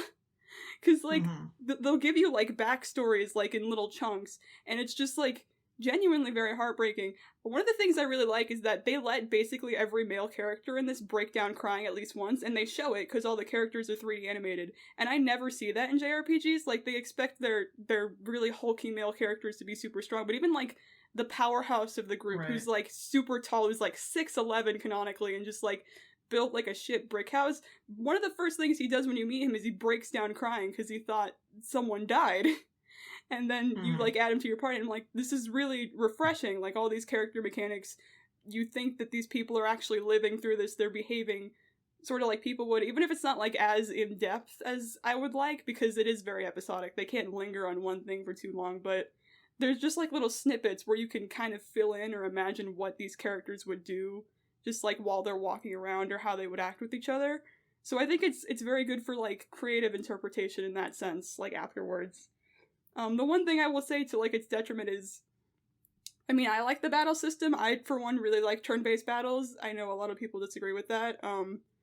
It's fine. The battle system is very just regular turn-based. You can make it faster or slower to, like, as you want, but, like, I think it's fine. I think it's, like, it makes you think a lot, like, you can strategize really well, but it's not, like, anything special. The beginning of the game is kind of slow, like I said, because it does set it up kind of just, like, here's a story, and it takes a while for the game to start really feeding into the, like, here's what the actual plot's going to be, instead of just, like, you're meeting characters, and here's your generic kind of whatever you're working towards. But then also, like, there's an end game that's kind of, I wouldn't say it's bad. I think it's interesting, but it kind of, like, destroys some of the character building they've done for the beginning part of the game. So a lot of people, when they tell you to play this, they're like, maybe don't play the post-game, which is an odd thing to say, but, like, it's fine. I think, like, the core game is really solid. So, and I think it's an RPG for people who just, like, don't really like JRPGs for one reason or another, because it's, like, it just feels different, and I like it. Yeah, it very much feels like a sort of complement to Nocturne in a lot of ways. Like, the things that it is strong in, like, Nocturne is strong in the opposite things. And I think in that sense, they don't conflict with each other, but they are sort of like, how do I put this? Like, they just are the natural complements to one another. Then I think they fit together well. I actually saw a list of, like the top JRPGs of all time or whatever, and they had this game and Nocturne, like, on the same list. And I just thought that was really interesting. Like, yeah, I guess so. Which I was surprised for this, because this one's relatively new, but, like, it's pretty good. The only thing I really know about the Dragon Quest series is that I love Dragon Quest IX, because I had it when I was a kid, and I used to make, I because you can like create party members, and I used to create Team Rocket as my party. So it would be James, Jesse, and Meowth, and they would all be like the thief class. And I don't remember much about the combat other than that having everybody as the same class is not a good idea for a party, like a build. And so I was very bad at it. And I think I've actually never finished it to this day, but I got at least halfway through it, which I think is, at least for me, my sort of cutoff for where I think I can rank it. I think that's fair. And yeah, I love that game. It's so stupid in a great way, which I think is true of. For me, the most important, or one of the most important things with a game is knowing what it wants to be. Like Nocturne is very edgy, but it knows it wants to be edgy. Dragon Quest is very cheesy, but like it doesn't feel like it's trying to be serious. It feels like it's trying to be cheesy. My number 4 is going to be really short. Because, well, that's intentional, because there's nothing I can say about this game that hasn't already been said, and I don't just want to, maybe we'll talk about this eventually. Once Scrimmy plays this game, we could potentially just kind of have an episode on, quote unquote, like controversial games, I guess. Or games that have elicit very strong opinions, such as Three Houses, or at least strong opinions in us. And that game is Ocarina of Time, is my number 4. Like I said, there's not really anything I can say about this game that hasn't already been said. I think it deserves the title of masterpiece. I should say anything in my top 5, I think those are my personal masterpieces. So that would be Nocturne and above. I think a lot of the a lot of people dislike this game, and I mean that's fine. I'm not one to police other people's opinions, as much as I joke about having an objectively correct opinion on everything. But I do think that a lot of the people who dislike this game dislike it because they feel like they have to, because of how liked it is. When you have a game that it's literally considered by, it's probably the game that I would say is is considered the best game of all time by the most amount of people. It even is, it's like on Metacritic, it's the highest rated game ever. And when you have a game like that, it's natural that a lot of people are going to dislike it. And like I said, that's fine. I don't really care. Other people disliking it doesn't make me like it less. But at the same time, if you haven't played Ocarina of Time because of how many people say it's great, I highly recommend putting that aside and just giving it a shot. It might be, maybe it's not as good as I think it is, and I only like it because I played it, as a kid, and I really like N64 era games, so the janky controls don't really throw me off because I'm kind of used to them, and, stuff like that. But I love Ocarina of Time. I would consider a masterpiece, and I kind of have to stop there. There's not much more I can say about it. If you want to know more about it, watch, I don't know, one of the 6,000 video essays on YouTube about Ocarina of Time. Yeah, there are a lot of those, aren't there? Oh, yes. It's probably, you can make the argument that Ocarina of Time is one of the most talked about video games to ever exist. Oh, yeah, I would think so. By like a long shot. Yeah, I'd say like Ocarina of Time, Breath of the Wild. Actually, Breath of the Wild more than Ocarina of Time. I get Breath of the Wild video essays in my recommended like once every 3 days. Stop, don't say that, because my number 4 is Breath of the Wild.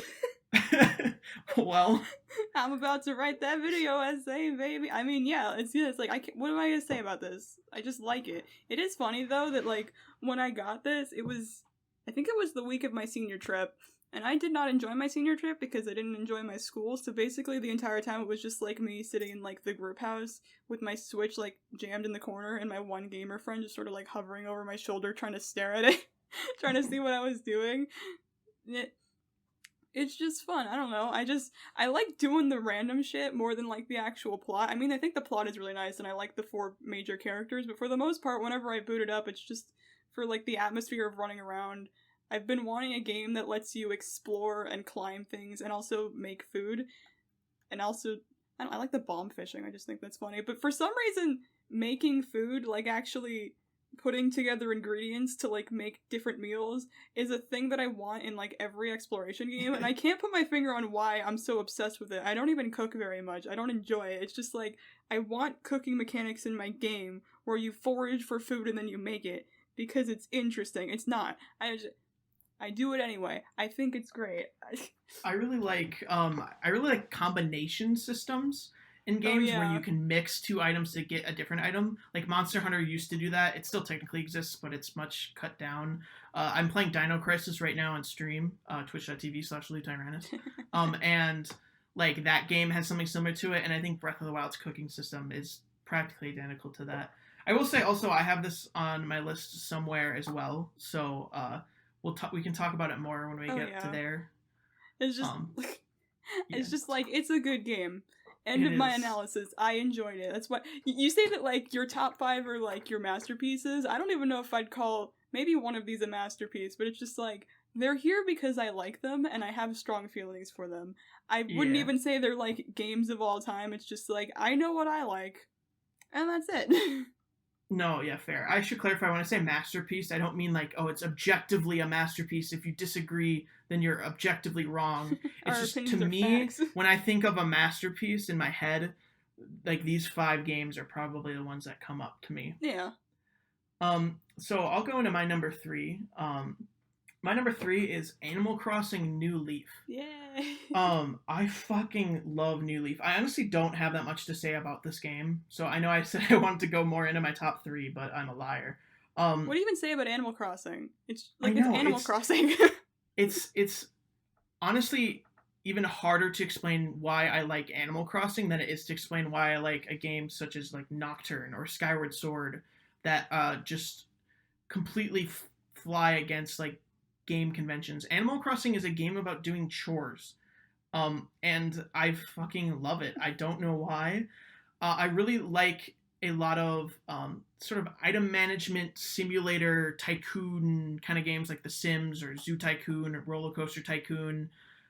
Those kind of games I really like, and Animal Crossing New Leaf is, in my opinion, like the magnum opus of the sort of, I guess, simulator or life simulator. That's the word I'm looking for. It's like the magnum opus of the life simulator genre. New Horizons is probably my second favorite Animal Crossing game, but that's I think that's the same down. For me too. I don't know why I like New Leaf more than New Horizons. It's just like it's because it's better. It's so hard to talk. It's exactly. Animal Crossing is a game that if you have never played Animal Crossing before, which ever since New Horizons is a considerably smaller demographic than it used to be. But if you haven't played an Animal Crossing game, it will make no sense to you, and there's literally no amount of words that will ever convince you it's fun, because it's a game about doing chores. Exactly. But once you play it, especially New Leaf, you'll probably never stop. Like, I've played... New Leaf is by far my most played 3DS game, and I have still not done all of the things in it. It's just, in my opinion, like the definition of a masterpiece. And that's all I'll say about that one. Relatively short, but I don't have much more to say, so. I would call Animal Crossing a masterpiece. It's good at making you feel homey. That's like the one thing I can just say about games like that. My number 3, I don't know if I'm gonna get flack for this. I don't know how, like, I've never really interacted with, like, the larger Mario and Luigi RPG fan base, because I always see the Paper Mario fan base about, because they're very loud. This one, I'm like, I don't know if people like Superstar Saga the most. I know I've seen some people like Partners in Time the most. I like Bowser's Inside Story. I just think it's fun. Bowser is by far my favorite Mario character, so any game where they give him, like, a lot of dialogue and a lot of room to speak, I just love it so much, because he's just consistently funny in this game. It's another one like Kid Icarus Uprising, where not all the time, but like a lot of the time in this game, most of the charm just comes from the characters interacting with each other, interacting with the world, because it's just so goofy and fun. It's just a game where you're having fun. I will say, though, that, like, I don't really care for the theme of this game, where it's just, like, because you're in his body, so everything's, like, organ-based, and it's kind of weird. I do know for, like, they made an HD remake of this game, And my friend was showing me stills of it, and the backgrounds look so gross now that they've tried to, like, make them HD, because it's, like, everything's so wiggly, and I'm more aware that it's the inside of someone's body. I'm like, oh, no, ow. I kind of hate that. But it's just, they make it less weird, because everything's so bright. Usually all the areas have their own limited color palettes, which I think look really neat. They don't really resemble the inside of anything. It's more like, here's a water level with, like, some funky looking bones. And they also take a lot of the default Mario enemies, and when they put them inside of Bowser's body, they give them their own, like, new designs. Like, they base them off of something, because they were, like, the ones I think of are these bloopers where in the water level, you can turn on and off the water, and if the water's off, they're like paper, and they're just like floating down like pieces of paper would, and if the water's on, they're just like giant fat looking bubble guys. And that's just so charming to me. The Mario and Luigi series is just super charming for RPGs. I like RPGs. If you haven't noticed, I have like a problem. I like games with really good character dynamics, or that are really funny or charming, and also with RPG dynamics, because I like pretending I'm smart and, like, mathing my way through strategies and beating hard bosses. And it's fun. If you ever play it, you're going to love Persona, especially Persona 5. Oh yeah, I've been meaning to. Every time you talk about, like, oh, these are the things I like in video games, like, literally all of that, like, is encompassed in Persona 5. Like, I won't go too much into it, because that's all the way down at number 9, and we're up at number 3. But, like, it very much has that sort of strategy aspect to it, where you do have to think about which actions you're going to do, but it doesn't necessarily feel punishing all the time. So it doesn't feel like I know Dark Souls games aren't, at least in my opinion, really as hard as, like, a lot of people make them out to be. But it doesn't feel like a sort of Dark Souls where it's difficult to be difficult. In fact, I wouldn't even call it difficult. It just, whereas, like, a Pokemon game, or at least a lot of the mainline Pokemon games, I think are games that you actively don't really need to put in that much strategy to play. You can just kind of, oh, this is, they're weak to this, use that. Persona 5 feels like you have to think about what you do, but you don't have to think too hard about what you do. You can be a little stupid. I was gonna say though, but, like, I do like, I called Dragon Quest, like, JRPG for people who aren't in JRPG. I'd go back on that and say, like, the Mario and Luigi RPGs, like, both the regular RPGs and also, like, all the Paper Mario ones, they're really good RPGs for people who say they don't like RPGs because it's too passive or there's not enough action, because they basically invented action control based RPG battles, and I guess it was technically from the original Paper Mario first, but this feels a lot more proactive because you can, like, double hit, and basically every super move has, like, an intense, not really intense, just, like, a different combo you have to do. Some of them are, like, button mashing. Since it's on the DS again, I like DS games. A lot of it's, like, stylus stuff. It feels like you're doing more in your actual battles than just, like, thinking, which is really nice. But also, like, it's a reason why I don't like the HD version as much again, because it feels like they messed with the action commands just a little bit, so I get them wrong more, and I'm like, is like, the timing slightly off? What did you do? You ruined it. But yeah, it's good, and it's cute. I just feel like people who think they would like it, although some people...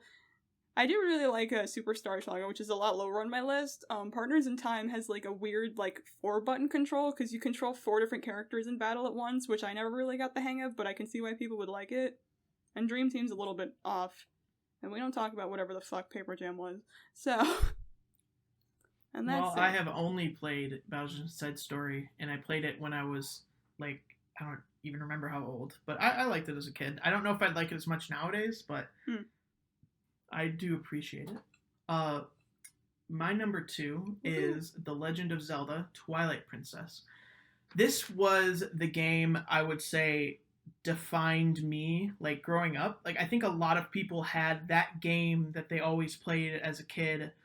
You know, that you can say, like, this was my favorite game, or, like, was the one you played the most. For me, the 2 games were actually, well, Zoo Tycoon 2, but that's beyond the scope of this list. That's, like, above a masterpiece. That's my number, like, 0. But it would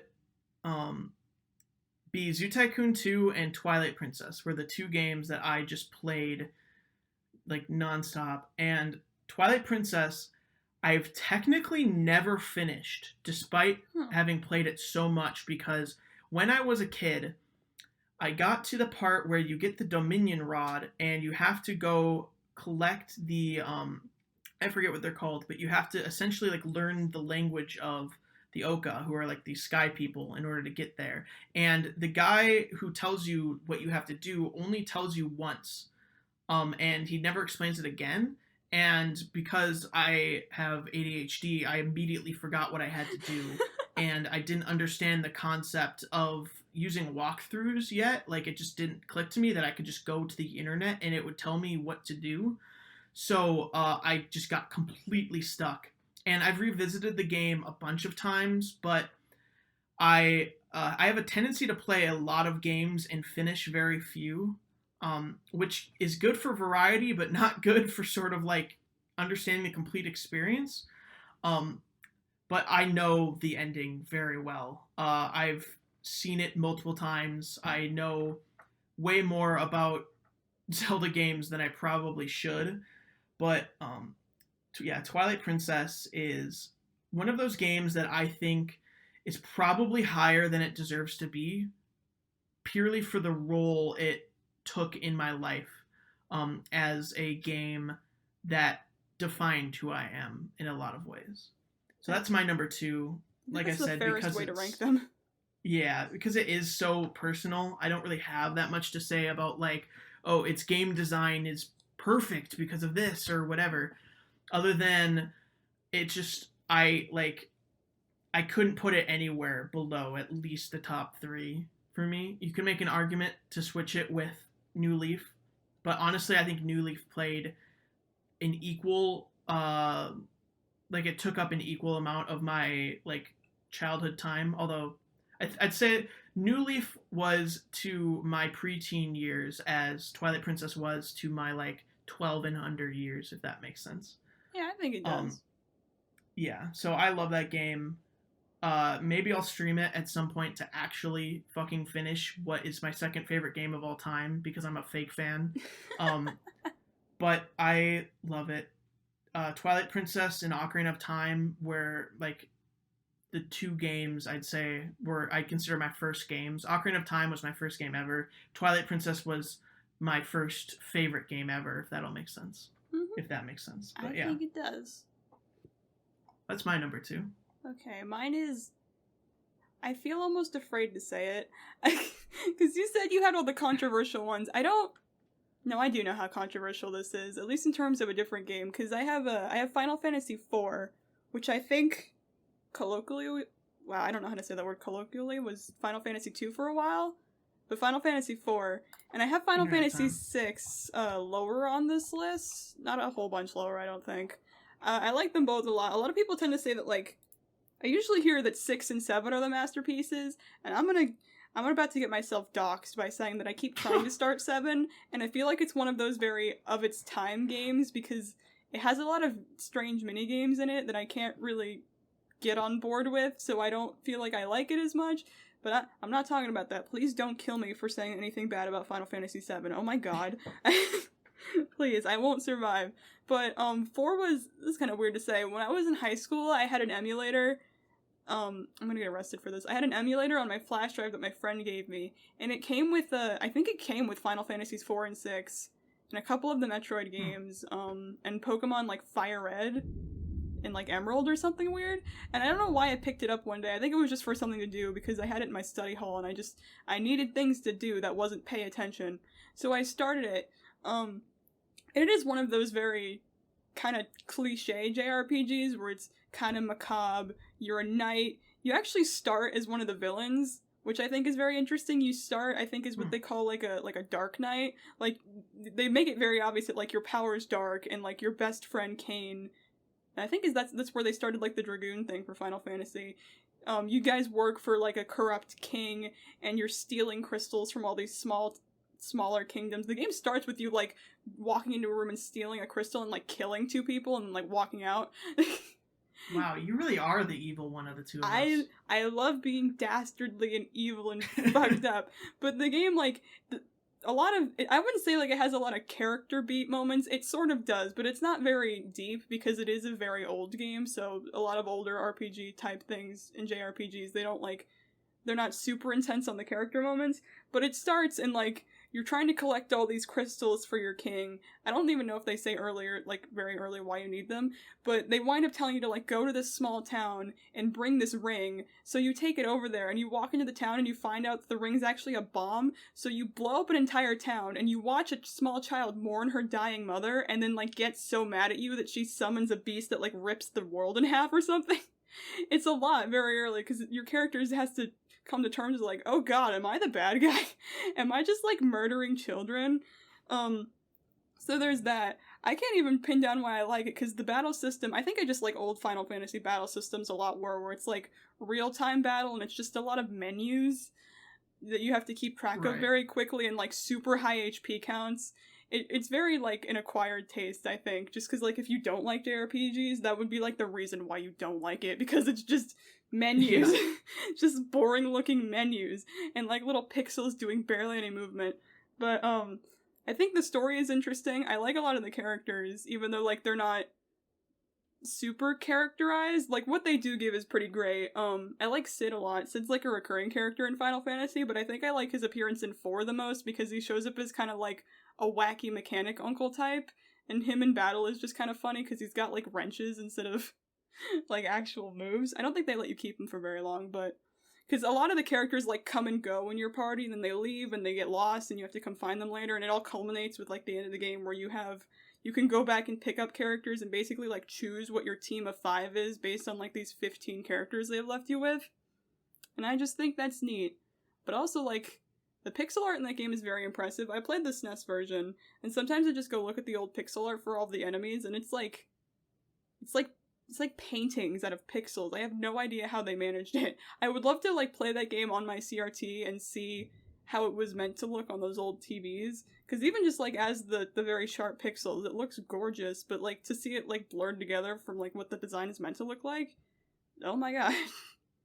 But yeah, then I think a lot of people forget, like, a lot of those older games were meant to be viewed on screens that intentionally, well, not intentionally, but they were intentionally designed in a way because they knew it would be, like, obfuscated. So it's like Ocarina of Time or Majora's Mask. Like, they knew that they looked pointy as shit, but it mattered a lot less when you were viewing it on a screen that looked, you know... You can stretch your imagination more. Yeah, definitely. But yeah, it's not the kind of thing I'd recommend to people who I just know wouldn't like JRPGs, but like for people who do, I think it's very nice.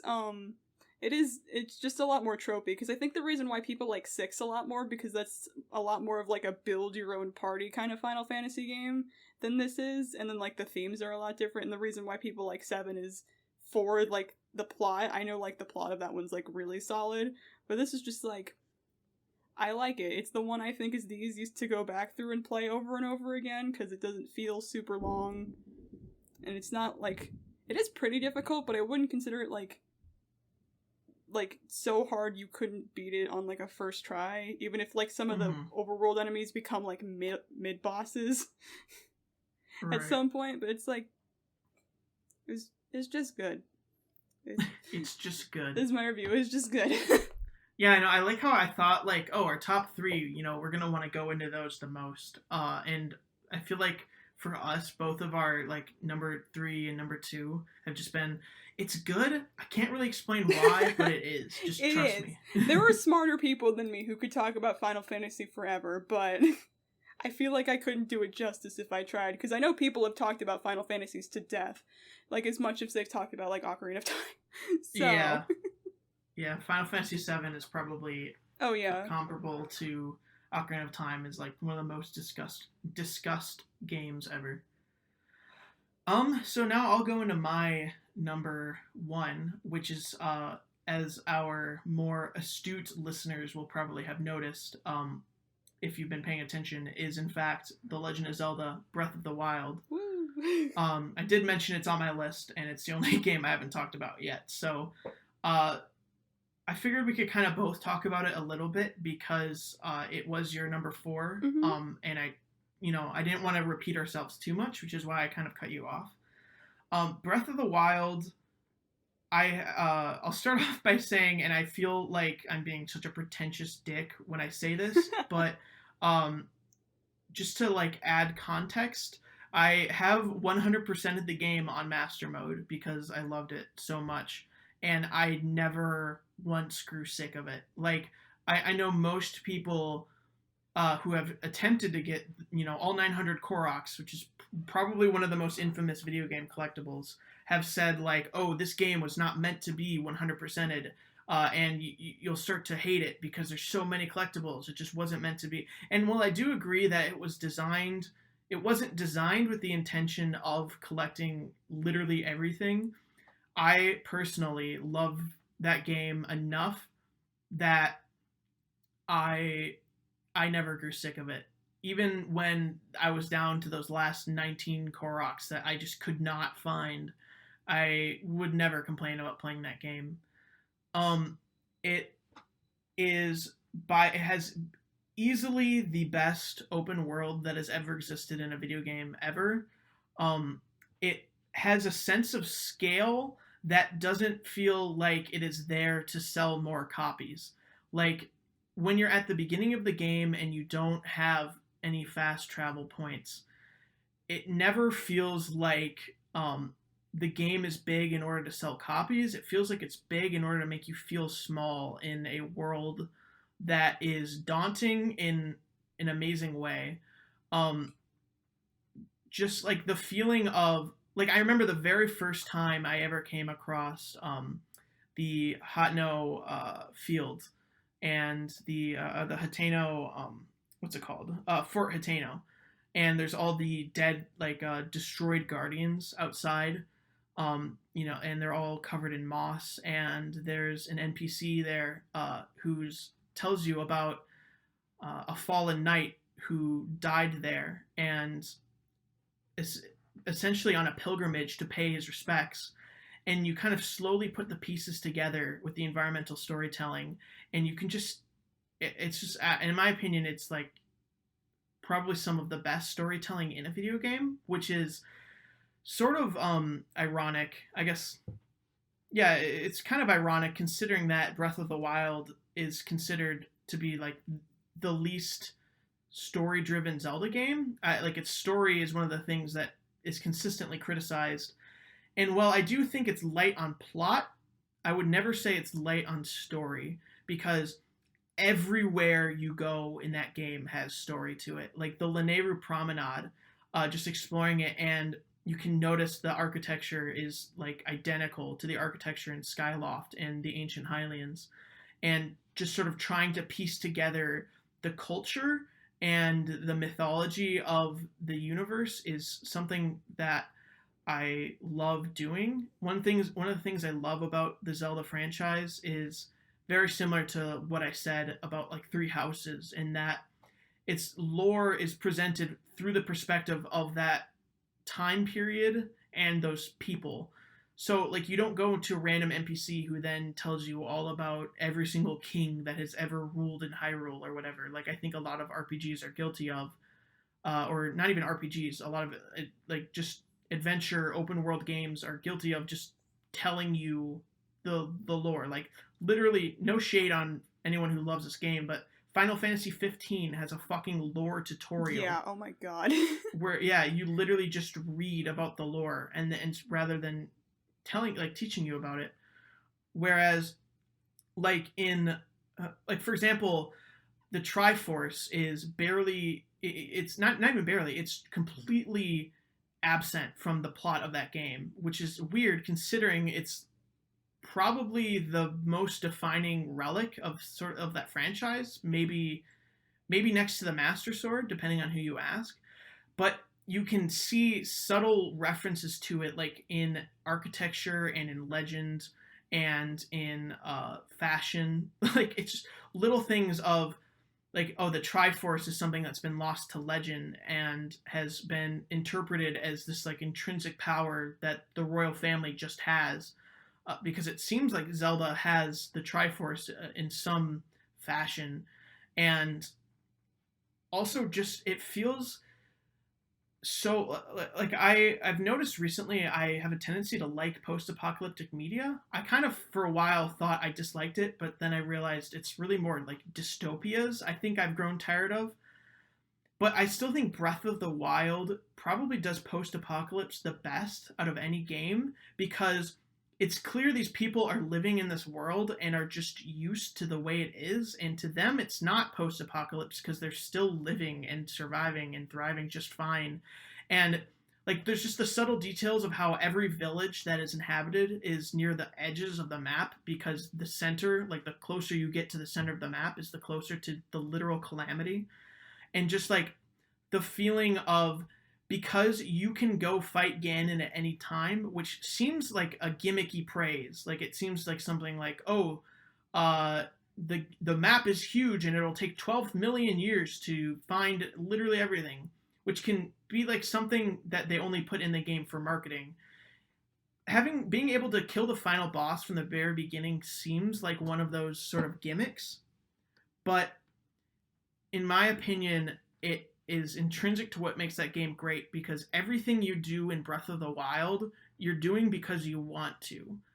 Up until, like, once you leave the Great Plateau, you're not forced to do anything. You know your goal from the beginning, which is to kill Ganon, and you now know that everything you're going to do from then on is to prepare yourself for going to kill Ganon. I do wish Ganon was harder because he is so hyped up.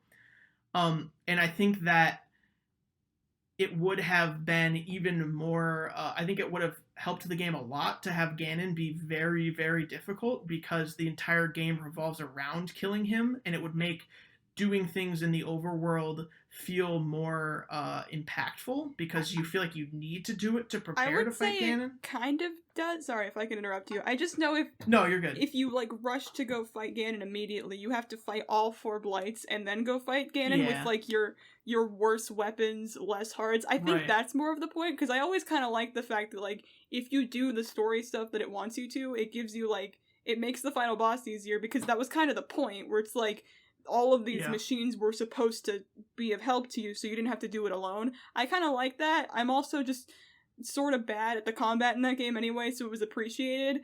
But like, I guess that's a good reason why they added stuff like Master Mode too for the people who do want it harder. But I just thought that was good, like, world story building where it's like, yeah, you could go fight Ganon. He's gonna be hard as shit, but you could do it if you could figure out how. Yeah. I think, I kind of understand where you're coming from. For me, because it's like, for what I feel like is in the game right now is that, like, you start super low, Ganon starts super high, and then when you finish, like, if you finish all of the story mechanics in the game, you sort of meet in the middle. Like, you become slightly stronger, Ganon becomes weaker. For me personally, I would have preferred Ganon just always be at the same level of difficulty, and then you just become stronger and meet him. Because to me, it's way more fulfilling or satisfying to feel like, oh, I beat this boss or I beat this enemy because I got stronger, rather than it is to feel like I beat this enemy because the enemy got weaker in some ways. Unless making the enemy get weaker was something that of itself was fulfilling to figure out, which I think Breath of the Wild does in a lot of ways.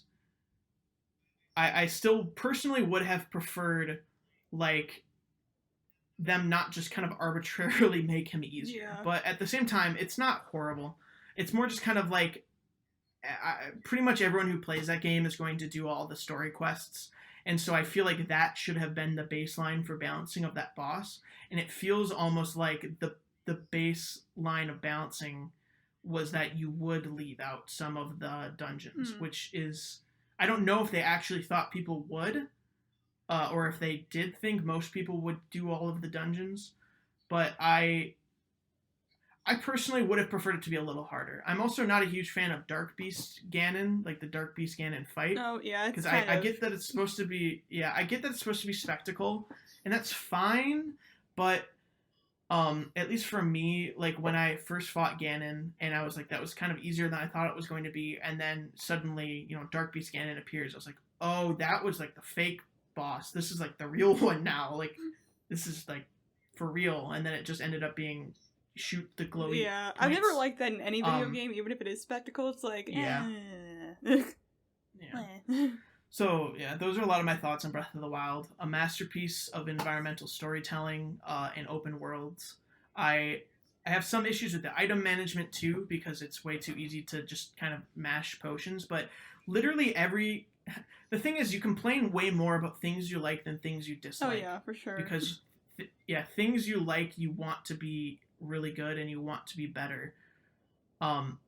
So I love that game, and any flaw that or perceived flaw that I think it has is easily outmatched by its strengths.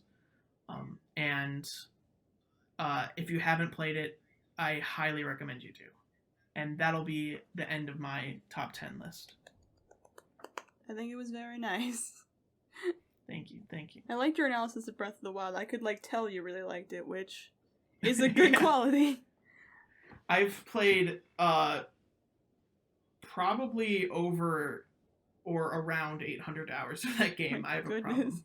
I think I only have combined with the Wii U and the Switch version. Oh my, you got the Wii U version? Because I wasn't gonna get it when it came out because I was gonna wait until I got a Switch, and then I was gonna get it with the Switch. But just kind of seeing it and hearing people talk about how great it was, and Zelda being like my favorite franchise of all time, I was like, fuck it, I already have a Wii U. I can just buy it on the eShop right now and just play it. So I was like, fuck it, and I did it, and I don't regret it. I actually disliked it the first time I played it. I had a very weird experience. Maybe we'll just do a Breath of the Wild episode, because I know we both really like that game. So I won't get too into it, but the very first time I played it, I didn't really like it, and I kind of convinced myself that I did. Because everyone talked about how great it was. It wasn't until the second time I played it that it really clicked for me. I used to always say that Breath of the Wild had the best gameplay in the Zelda series. Skyward Sword, but the worst story. Skyward Sword had the best story, but the worst gameplay in the series, and Twilight Princess was like the perfect mix of the two. And as I'm sure I made clear, my opinion on that changed a lot, as I feel like I think people conflate plot and story way too much. Because I do. Breath of the Wild has almost no plot. Like, it has a plot, but it's very weak. But it's done intentionally, because the story in that game is like you playing it. Like, the things you experience in that game are the story. Like, it sounds so cliche and stupid, but like, I don't think it has problems with its cutscenes. Like, its cutscenes are way too static, but it's I don't think, I would never say it has a bad story. I'd say it has a minimal plot and masterful environmental storytelling. I agree. Also, my apologies. I mean, I'm gonna edit all the audio, so I'll cut it out. But if in the middle of talking anyone hears like a crash of lightning, it's because I live in the hell state Florida, and it just decided that weather wants me to die today or something. It's fine. It's whatever. We're all used to it. It's signifying the doom and gloom that will come of us for having wrong video game opinions. Well, I mean, mine's correct, though. Mine's not even, like, nearly as profound as yours. It's, again, like, a very personal choice. Also cheating, because I technically put 2 games here. But mine's a Mario Galaxy 1, and then there's a little note that just says, also Mario Galaxy 2. Because I feel like trying to differentiate them, like, you can, but it's very strange because their gameplay is almost identical. Like, the only way you can really differentiate them is, like, which map structure do you like more, and which, like, layout of levels do you like more? Because there's no plot, really, to both of them. It's just, like, go save Princess Peach again, and you're in space. And a lot of the levels, like, from 2 are kind of reused from 1, but not really. It's more just about, like, it's platforming. It's a platformer. You don't need a plot. You don't really need really super strong characters. It's just, like, you're having fun in space. And I think that's why I like it so much, because I would say this is probably one of the first games I played, because I technically never had a Wii. It was my dad's Wii that I stole because I was a little shit kid. And I don't know if I got Galaxy or if he got Galaxy. He never played it if he did, but I played it. It's just such, like, a visceral, feel-good experience. I would say, like, it's probably the same reason why a lot of people like Katamari, where it's just, like, you turn your brain off and you're listening to the music and you're seeing the environments and you feel relaxed, even though Katamari is a lot more chaotic. But with Mario Galaxy, like, the music is so soothing. I've always really liked the skyboxes, which is a strange thing to say, but it feels like every skybox they make of the stars looks slightly different. So you're looking out and you're seeing, like, a different collection of galaxies. And I have, like, a genuine phobia of expansive spaces, and, like, specifically of, like, the concept of space and the concept of, like, eternity. And this game doesn't freak me out just because, like, even though it feels super open, it also feels contained enough to, like, the planets you're on, because it's always, like, clusters of smaller planets that you're jumping between. And I guess, like, you could argue that each planet has a story. I guess I never really thought about it like that. It was more like they all have gimmicks that I really like. It always felt like Galaxy was super experimental in that sense. Like, each world, especially Galaxy 1, because it was the first time they did it, but it's like they give you a bunch of new power-ups. Basically every power-up is new, except for, like, the Fire Flower. I think the Ice Flower was new for that one, though, potentially. And even then, like, the Fire Flower is, like, one of the worst ones, because it's just the Fire Flower. But they add the mechanic of, like, you have actual gravity physics, and you're, like, rotating around these weirdly shaped planets, so you have to orient yourself weird without, like, making yourself sick. And they balance that really well, because it's not, like, a motion sickness game. It always feels like you're super grounded. And there's, like, the ice skating mechanic, which is probably my favorite, just because it just feels like you're ice skating, jumping around ice platforms. It made ice levels fun. I don't know how you did that. And then there's, like, the Red Star, which is woefully underutilized, where it's just, like, a power-up where you're flying. I thought that was really neat. I love the Boo Mushroom and the Bee Mushroom. They're basically identical in, like, execution. It's just, like, floating with, like, a timer next to it, but they feel different enough just because, like, they look different, and when you get them, you're in, like, very different environments. And it feels like the power-ups were, like, made for their environments, or, like, vice versa. Like, they didn't just make a bunch of power-ups and they're like, okay, let's just put them places. They're like, we're gonna make this, and then, like, have a reason for it to be introduced in this place. And I think that's nice. Also, it doesn't feel like a lot of other Mario games do, especially, like, since then, like, the 2D platformer Marios always feel like they have the same setup of 7 or 8 worlds, where it's, like, plains level, desert level, water level, Bowser's the fire level. Like, there are those kinds of levels where, like, there's a beach world, which I don't super care for, but even then it's, like, it's half a water level and half a beach level, and they do a lot more weird stuff with it, because it's space, and you can do basically whatever you want. I think Galaxy 2 has the better level design, even though I have a lot more of a personal connection with Galaxy 1, because it's the one I've played a lot more, and I still pick up a lot more. Galaxy 2 has more cohesive levels, because they make the world setup more like the traditional Mario games, where it's just, like, a map, and you jump between, like, different paths. And, like, they do more with it, because they're, like, I think one of my favorites is, like, the Throwback Galaxy, where it's literally just one of the levels from Mario 64, but put into Galaxy 2, and it's, like, the Thwomp level or whatever, and you fight the boss in that one again. Yeah. I just think that's really charming. That was a thing. It's great. I've actually never played Galaxy 2. I played Galaxy 1 when I was younger, but I actually didn't like it. I haven't replayed it, so I don't still have that opinion, but, you know, I was just so used to Sandbox Mario, and that's what I liked about it in a lot of ways. So when it wasn't a sandbox game anymore, I liked it a lot less. Yeah, it's a lot more, like, linear. I would still say a lot of the sandbox Marios, like 64, are sort of linear. Like, you can pick where you want to go, but it's still, like, you're in these levels, you have things to go collect. But in terms of Galaxy, it's like the levels are a lot smaller. You have really one thing to collect besides, like, the coins and the star bits, but you're just getting the stars. But you can do whatever level in whatever order you want. You can skip around if you're not trying to 100% it. You can do all these, like, extra comet missions. You can unlock different planets, which I always liked, just because, like, there's some levels that I don't like, and if I don't want to play them, you just don't have to. Like, you could just skip around to whatever ones you want. And it just makes it seem more of, like a choose-your-own-adventure thing, even though it is a very linear experience. And Galaxy 2 is better for that, because that game just has way more levels that they, like, put a smaller number of stars into. But I think it makes some of the levels a little bit less memorable, because they're shorter. And they also add a different collectible on that one, like the Comet Medals, which is also fun to collect. So, it's just a very, like, feeling game. I can tell people it's a good platformer, because I do think it's probably one of the best, if not the best, Mario platformer, because the movement feels tight, and it feels like you can explore a lot of the world in the way you want to, especially with, like, the spin jump, which is, like, really nice. I think it's, like, it has the best movement, maybe, like, except for Odyssey with, like, the Cappy stuff, which helps you, like, jump around those big worlds a lot more. But, like, the movement's tight, and all the places are really interesting. They give you a lot to do. The hub world feels... I've already said homey, but it does feel homey because it is basically just, like, someone's house that you've just jumped on top of.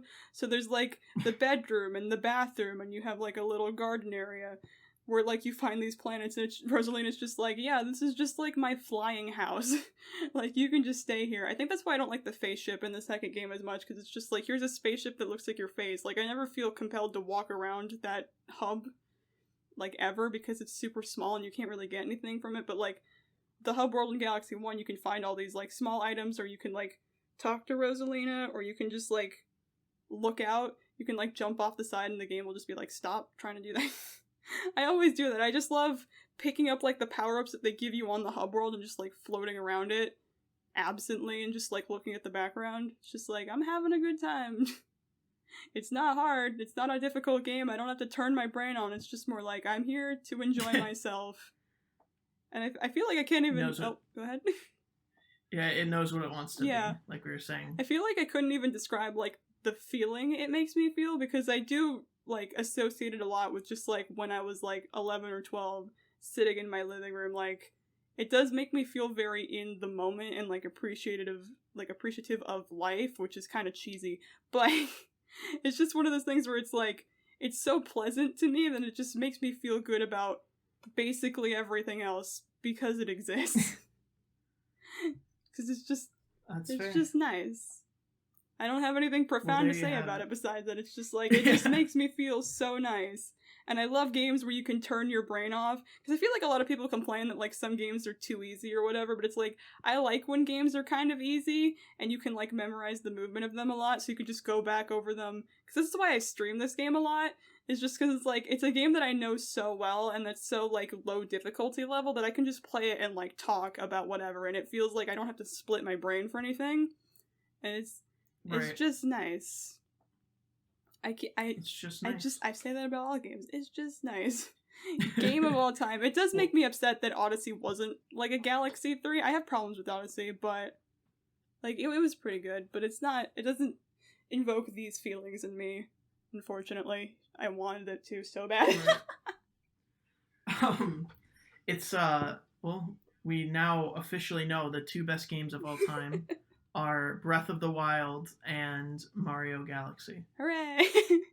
1 and 2, which we're counting as one exactly. game because we're cheating. It's basically one game. It's fine. Well, you know, we started this podcast because we rant and rave to each other about video games for way too long on multiple occasions, and are very capable of just talking about stupid bullshit for 2 hours, 8 minutes, and 14 seconds.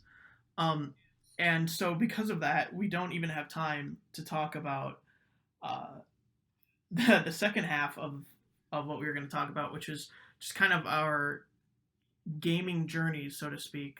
Like, what games we played as kids, where we went to. So maybe we'll talk about that in an episode 2. We'll see what a lot of you guys want us to talk about. Not sure if we'll do this every other week or every week. We'll see. Depends on, you know, reception, stuff like that. I enjoy doing it a lot. Yeah, I'm having fun. I had a lot of fun. Yeah. You're fun to talk to. I like hearing... You're fun to talk to as well. Thanks. And I hope we're fun to listen to as well. Just, like, looking at my audio bar whenever I laugh and see, like, how loud it gets, I'm like, oh no, someone's gonna mention that. Oh, peeking the mic. Hell yeah, dude. I'm so talented. Alright, well, I appreciate all of you for listening. You can find me on Twitter at LuTyrannus. That's at LuTyrannus. I'm here with Scrimmy. You can find them at Scrimified, SCRIMMIFIED. Is that accurate? Actually, I'm gonna shill more because I can. Just because while we're doing this, I want to try to get into, like, video essay stuff about video games. Not good games, like, specifically about, like, freeware stuff, because I think that's so funny. So my YouTube channel is also Scrimified, just on YouTube, and Lucian already talked about streaming. I also stream. I've actually been streaming Ace Attorney, the new one, at the time of recording this. But mine isn't Scrimified, it's Atomic Admiral. I don't know why I changed the name. I don't feel like changing it now, but, you know. Well, there you have it. Yeah, you can find my YouTube channel as well, which I believe both of them should be linked on like the featured channels on the Game Link Podcast YouTube page. But I appreciate you all for listening. This has been the Game Link Podcast, and I'm excited to see you next time. You better come back. You remember, I told you that, like, when you stop the video, I die?